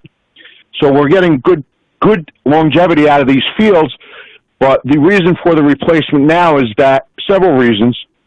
As the field gets older with the infill, it becomes harder and harder, and your Gmax, which is your shock absorbing of the field, becomes less and less, and it becomes a hazard. Also, what happened with that field was when they put it in, it was put in on a 1.5% to 2% slope.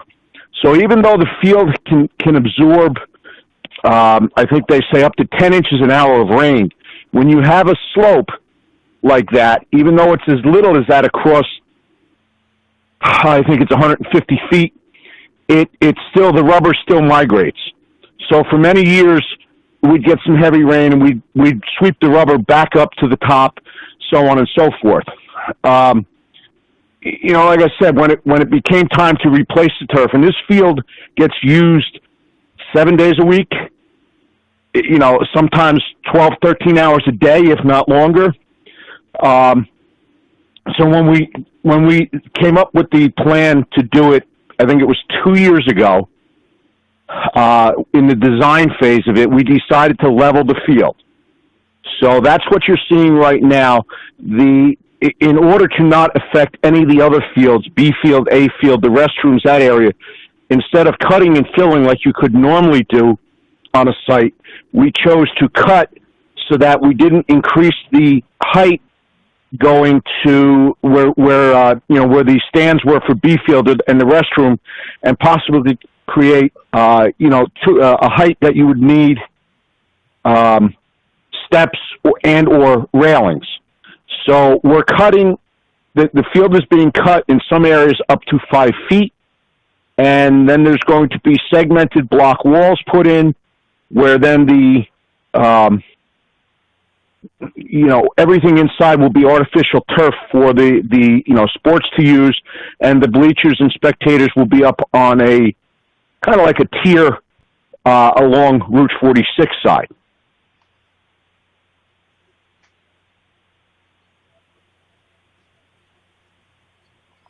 Thank you, Jim. Any questions from the council or the mayor with regard to Jim's report? Yeah, Jim, the lighting, there's no need to change wiring while it's all dug up for lighting or anything? That's part of the project. We put that in as an add alternate, and thank goodness the bid price came in cheaper, so we can do that. Yes, we are redoing the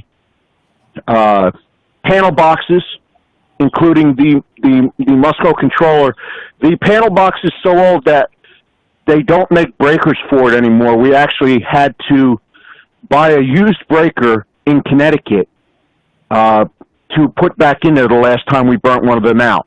So yes, they are part of this project is new underground electric for the lights, which is going to be in conduit, by the way, not direct burial. So that'll make it last longer. It will take it out of the center of the field because that's where it was run. I guess it's got to be 45 years ago when they did the site, and be run out around the side in the sidewalk areas so that it'll have easier access to it.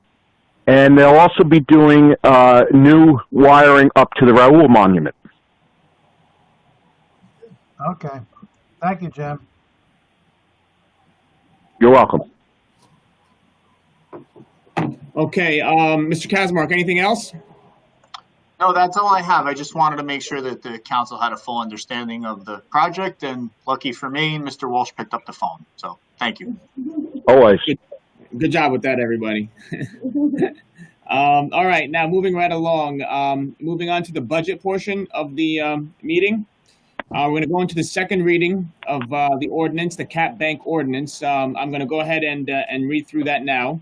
Ordinance 2019:18, an ordinance of the Township of Parsippany-Troy Hills in the County of Morris, New Jersey, calendar year 2019 ordinance to exceed the municipal budget appropriation limits and to establish a cap bank, NJSA 48:4-45.14. The notice for the ordinance above was published in the Daily Record, the official newspaper of the Township of Parsippany-Troy Hills, on May 26, 2020. The ordinance was introduced at the May 19, 2020 regular meeting. A motion to accept the ordinance 2020-18 be heard in its second and final reading by title only. Can I get a motion? Make a motion. Second. Okay, motion made by Mr. Carriffy, seconded by Ms. McCarthy. Roll call, Mr. Carriffy, Yes. Ms. Grignani, Yes. Ms. McCarthy, Yes. Ms. Peterson, Yes. and Mr. DePiero. Yes. Okay, motion passes. At this time, I want to open up a public hearing for ordinance number 2020:18. Can I get a motion to open up the public hearing? Make a motion. Motion made by Mr. Carriffy. Can I get a second? Second. Second by Ms. McCarthy. Roll call. Mr. Carriffy, Yes. Ms. Grignani, Yes. Ms. McCarthy, Yes. Ms. Peterson, Yes. and Mr. DePiero. Yes. Okay, the floor is now open to the public on this ordinance only. If there's anyone that would like to speak, please raise your hand and I will allow you the opportunity to speak. Okay, seeing no one, at this time, I'd like to entertain a motion to close the public hearing. Make a motion. Okay, can I get a second? Second. I have a motion made by Mr. Carriffy, seconded by Ms. Peterson. Roll call, Mr. Carriffy, Yes. Ms. Grignani, Yes. Ms. McCarthy, Yes. Ms. Peterson, Yes. and Mr. DePiero. Yes. Okay, the floor is closed. Can I get a motion to accept the ordinance 2019:18 be heard in a second and final reading by title only? Make a motion. Okay, Second. motion made by Mr. Carriffy, seconded by Ms. Peterson. Roll call, Mr. Carriffy, Yes. Ms. Grignani, Yes. Ms. McCarthy, Yes. Ms. Peterson, Yes. Mr. DePiero. Yes. Okay, now we're going to move along to the public hearing on the budget. I want to correct a typo here. It's a public hearing on the 2020 budget, not the 2019 budget. I apologize for the typo. So, public hearing on the 2020 budget. At this time, I'd like to open a public. I'd like to entertain a motion to open the public hearing. Make a motion. Okay, motion made Second. by Mr. Carriffy, seconded by Ms. Peterson. Can I get a roll call, Mr. Carriffy, Yes. Ms. Grignani, Yes.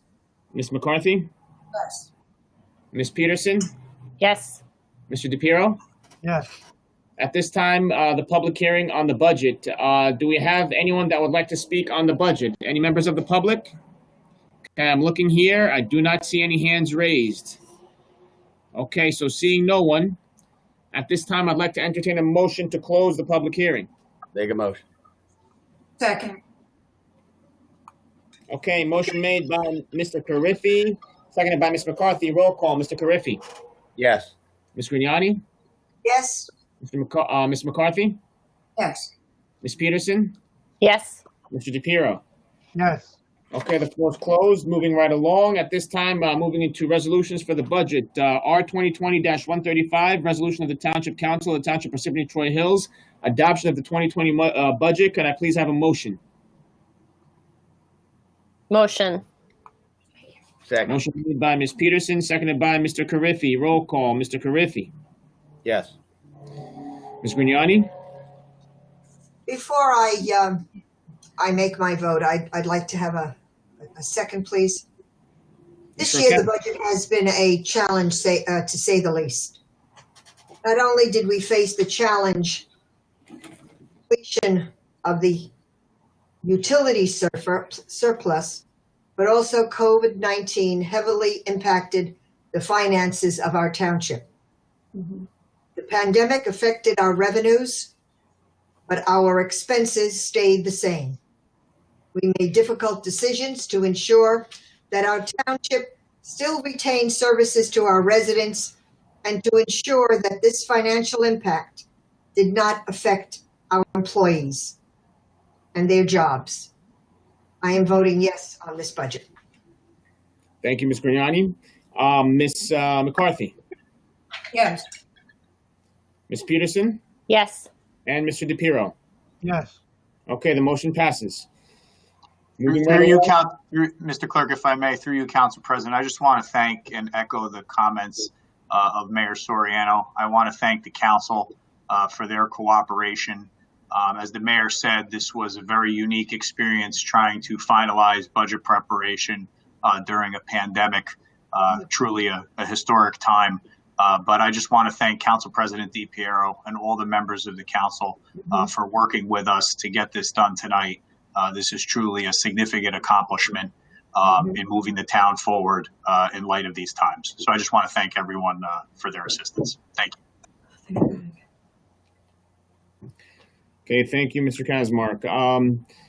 All right, moving right along to ordinances, going under introduction. As stated before, in order to streamline the process, what I've done is we've listed the ordinances, and then at the end, we have our motion. So I'm going to read off the ordinances. Ordinance 2020:19, establishing white-collar salary ranges. Number 2, Ordinance 2020:20, bond ordinance, variance improvements to the sewer utility appropriating $6,415,000, authorizing the issuance of $6,415,000 bonds or notes to the township to finance the cost thereof. Ordinance 2020:21, bond ordinance, pump station for redirection, appropriating $8 million in bond or notes of the township to finance the cost thereof. Number 4, Ordinance 2020:22, bond ordinance, various improvements to the water utility appropriating $6,410,000 and authorizing the issuance of $6,410,000 bonds or notes of the township to finance the cost thereof. Ordinance 2020:23, bond ordinance, various improvements to the golf and recreational utility appropriating $1.3 million and authorizing the issuance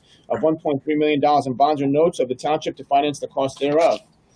Ordinance 2020:24, bond ordinance, various capital improvements appropriating $7,878,009 and authorizing the issues of $7,479,108 in bonds for notes of the township to finance the cost thereof. Ordinance 2020:25, appropriating $35,000 from the Fire Prevention Fund for the acquisition of a vehicle. Okay, at this time, I will go ahead and read the motion, and then if anybody has questions or comments, they can go ahead and do so after roll call. Be it resolved that the above ordinances be introduced, read by title, and passed on the first reading at a meeting of the Township Council of the Township of Parsippany-Troy Hills held on June 16, 2020, and that said ordinances be further considered for second reading and final passage at the meeting to be held on July 21st, 2020 at 7 p.m. prevailing time or as soon thereafter as the matter may be reached at the municipal building in said township, at which time all persons interested shall be given an opportunity to be heard concerning said ordinances. Be it further resolved that the clerk be authorized and directed to advertise said ordinances with the notices of introduction thereof being published in the official newspaper according to law. I need a motion to approve. Make a motion. Motion made by Mr. Kowalski, second by Ms. Peterson. Any discussion or questions? I have 2 questions, please. Okay. On ordinance 2020:19. We do not have a salary listed for the PAL director, and also the principal engineer. His salary was, the guidelines for his salary were reduced from $112,000 to $60,000, from $45,000 to $60,000 being the maximum. And the principal engineering aide, who is $10,000 more maximum than the principal engineer. Is that a typo error?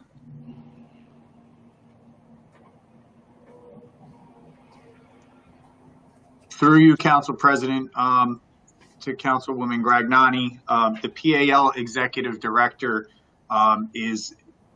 operates under a civil service title, which is Recreation Supervisor Leader. So I would direct your attention to that line item in the salary ordinance. With regard to the principal engineer and the principal engineering aide, I would need to go back into the budget document to determine those titles and the corresponding salaries. So I would ask the council to consider introducing this as it is presented. And if there is a typographical error that's not a substantive change, we will make that correction for the adoption date in July. Okay, any other questions or concerns? Okay, seeing none, going to go into roll call. We have a motion by Mr. Carriffy, seconded by Ms. Peterson. Roll call, Mr. Carriffy? Yes. Ms. Grignani? Yes.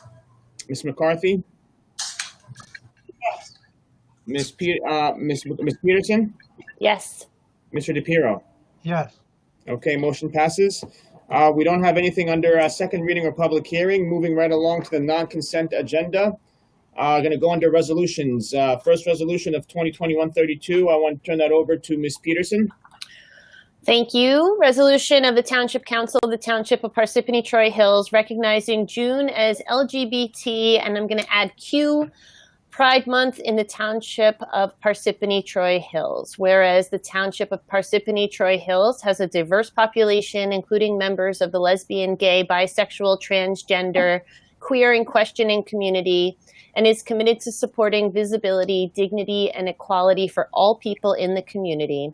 And whereas many of the residents, students, township employees, and business owners within the Township of Parsippany-Troy Hills who contribute to the enrichment of our township are a part of the lesbian, gay, bisexual, transgender, queer, and questioning community.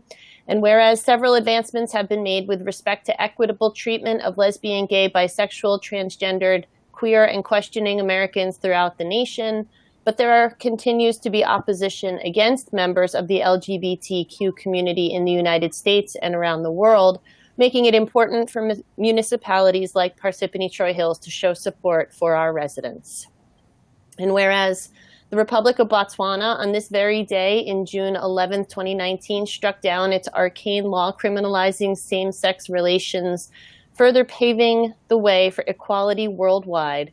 And whereas several municipalities across the United States recognize and celebrate June as LGBTQ Pride Month, and whereas June has become a symbolic month in which lesbians, gay men, bisexual people, transgendered, queer, questioning, and their supporters come together in various celebrations of pride. Now, therefore, be it resolved by the Township Council of the Township of Parsippany-Troy Hills in the County of Morris and the State of New Jersey as follows. The Township Council of the Township of Parsippany-Troy Hills does hereby declare the month of June as LGBTQ Pride Month in the Township of Parsippany-Troy Hills, recognizes the contributions of the LGBTQ community to our township's civic life, and invites all residents to reflect on ways we can all live and work together with a commitment to mutual respect and understanding. Second.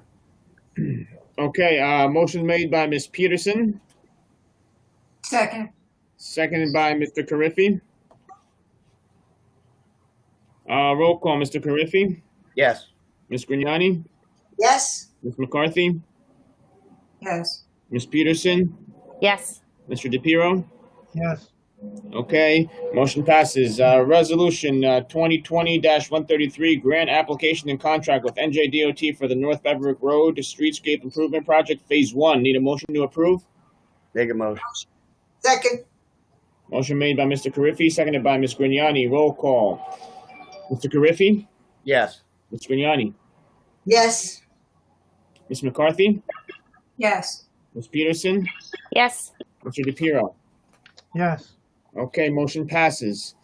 At this time, we're going to go into Resolution 2020-134, authorizing Open Space Committee submission of the 2020 application for Morris County Open Space Trust Fund for the potential acquisition of known Block 469, Lot 7, commonly known as the Coastal Tract. It is my understanding at this time that we're going to have Mr. Sifoni is here presenting during the public hearing. So what I will do is I will make, I'd like to have a motion to open up the public hearing for Resolution 2020-134 for the potential acquisition of the Block 469, Lot 7. Can I get a motion? Motion. Second. Motion made by Mr. Carriffy, seconded by Ms. Grignani. Roll call, Mr. Carriffy, Yes. Ms. Grignani, Yes. Ms. McCarthy, Yes. Ms. Peterson, Yes. and Mr. DePiero. Yes. Okay, floor is open for the public hearing. Is Mr. Sifonius here? Yes, I'm here. Hi, Mr. Sifonius. Okay, the floor is yours. Okay, I'm just waiting for the share button. I have a couple slides, but I could start while I'm waiting for that. The property in question is 369 Knoll Road. It's 5.44 acres. And hold on a second. Let me see if I can get the share button up. I could go on the screen.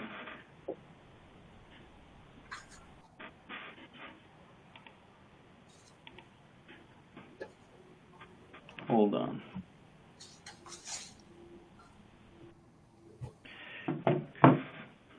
Ryan is telling me that he can't get the share button to me.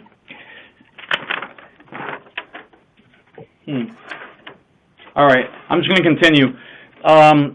The property that we're looking at is, there's 4 parcels. There's 2 above it, 1 below it.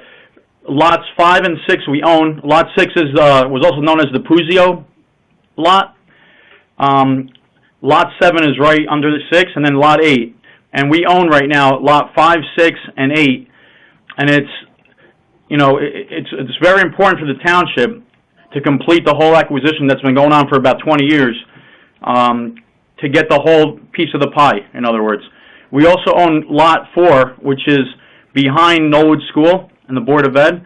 And to put into comparison, it'd be a little bigger than Smith Field, the entirety of Smith Field, this whole area, if we can purchase Lot 7. So it'd be great for passive recreation, for active recreation, as well as a possible tree farm for our Parks and Forestry Department. But we had an appraisal done on the property, and now we have the application. Excuse me? All right. Now we have the application on track. It's the due date is July 10th. We're finishing it up now. We have a couple things we're waiting on that we should have in the next week or two to finish the application.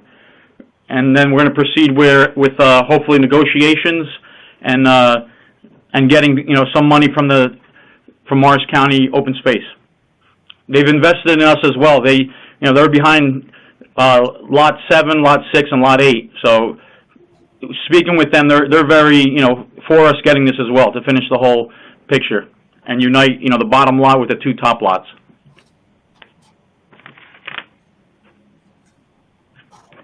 Any questions? Okay. Thank you, Mr. Saponius.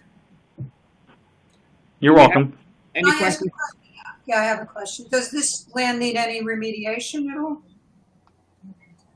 I mean, There's a single family home on the property that we would take out of it. And the good thing is that Open Space started a program last year that they can give us up to $50,000 in demolition costs. So we would take the house down and then, you know, proceed from there. But I don't believe there's any remediation as far as the other property. I know the back end of it that goes towards New England Drive may be a little on the wet side, a little on the wetlands back there. But the other parts of... Excuse me, Michael. No remediation is needed on the other 3 lots. Once the house is down, the entire tract is available. I think we need more discussion on what we're going to use that property for, but at least we will have one large tract of land in the most densely populated area of the township. I've been involved with this tract of land for 20 years. Council President? Yes, Jim. If we were able to reach agreement with the owner on the acquisition, that agreement would be subject to our ability to do a full environmental review of the property. Well, we always check it for contaminants before we purchase it. Correct. That's standard with any property that we purchase. Right. mm-hmm.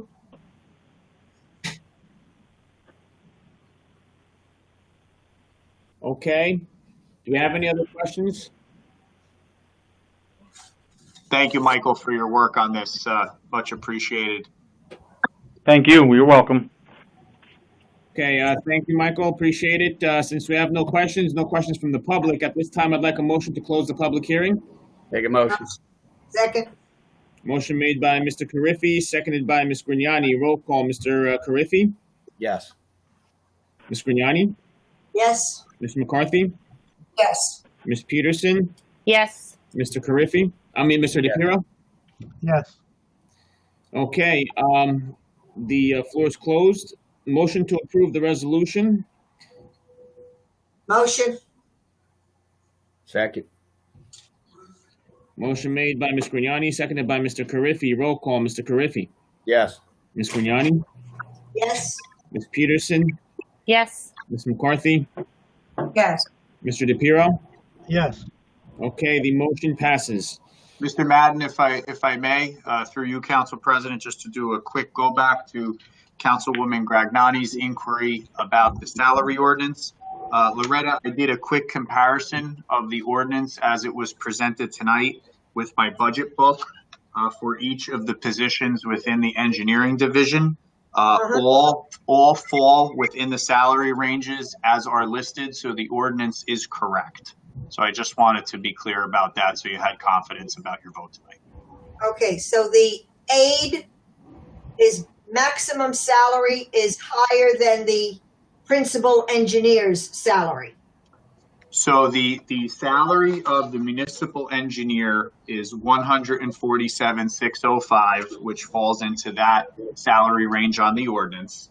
The assistant municipal engineer is at $115,056, which falls into that category in the salary ordinance. And then the principal engineer, assistant engineer, because there's a dual title there, both of those titles in the salary ordinance both fall into the salary range. That person earns $55,661. So both are correct as presented. Thank you. You're welcome. Okay, moving right along to the consent agenda. At this time, be it resolved, all items listed with an asterisk are routine and non-controversial by the Township Council will be approved by one motion. There will be no separate discussion of these items unless a council member requests, in which case the item will be removed from the consent agenda and considered in its normal sequence on the agenda. Motion to approve the consent agenda?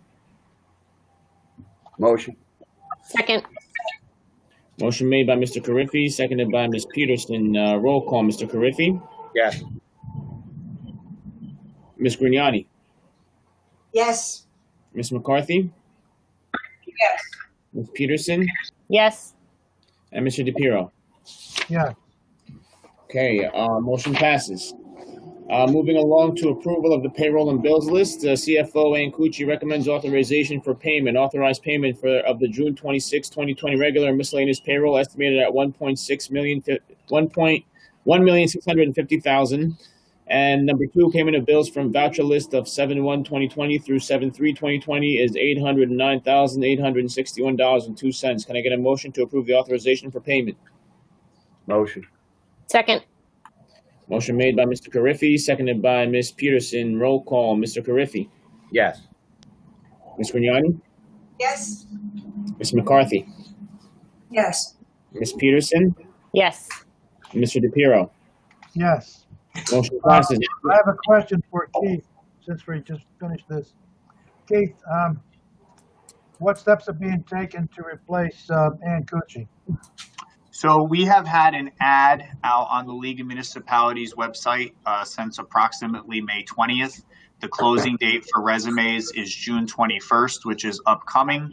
I've received a handful of resumes. I think each of the candidates that we've received thus far do have their certification as a Chief Municipal Financial Officer. So as soon as I have all of the resumes in hand, we'll vet through them. And probably by the end of next week, we will have started the interview process.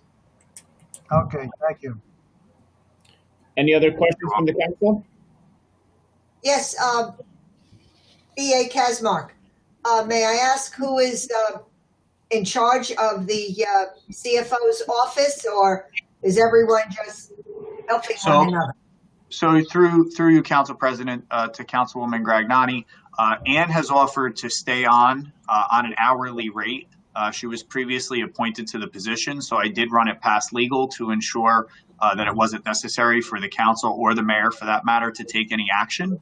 So she is continuing on a part-time status to retain the title and the functions of CMFO, and she's offered to stay on until we hire the new person and then have a bit of overlap with them. Which I think will be very helpful in that department. And then at that point, her resignation will stand effective a date that we mutually agree upon. Thank you. Okay, any other members of council? Okay, at this time, I'd like to entertain a motion to adjourn the meeting. Make a motion. Second. Okay, motion made by Mr. Carriffy, seconded by Ms. Peterson. Roll call, Mr. Carriffy? Yes. Ms. Grignani? Yes. Ms. McCarthy? Yes. Ms. Peterson? Yes. Mr. DePiero? Yes. Okay, at this time, the meeting is adjourned. I'd like to wish everyone a good night. Good night, everybody. Good night, everyone. Stay healthy. Good night, everyone.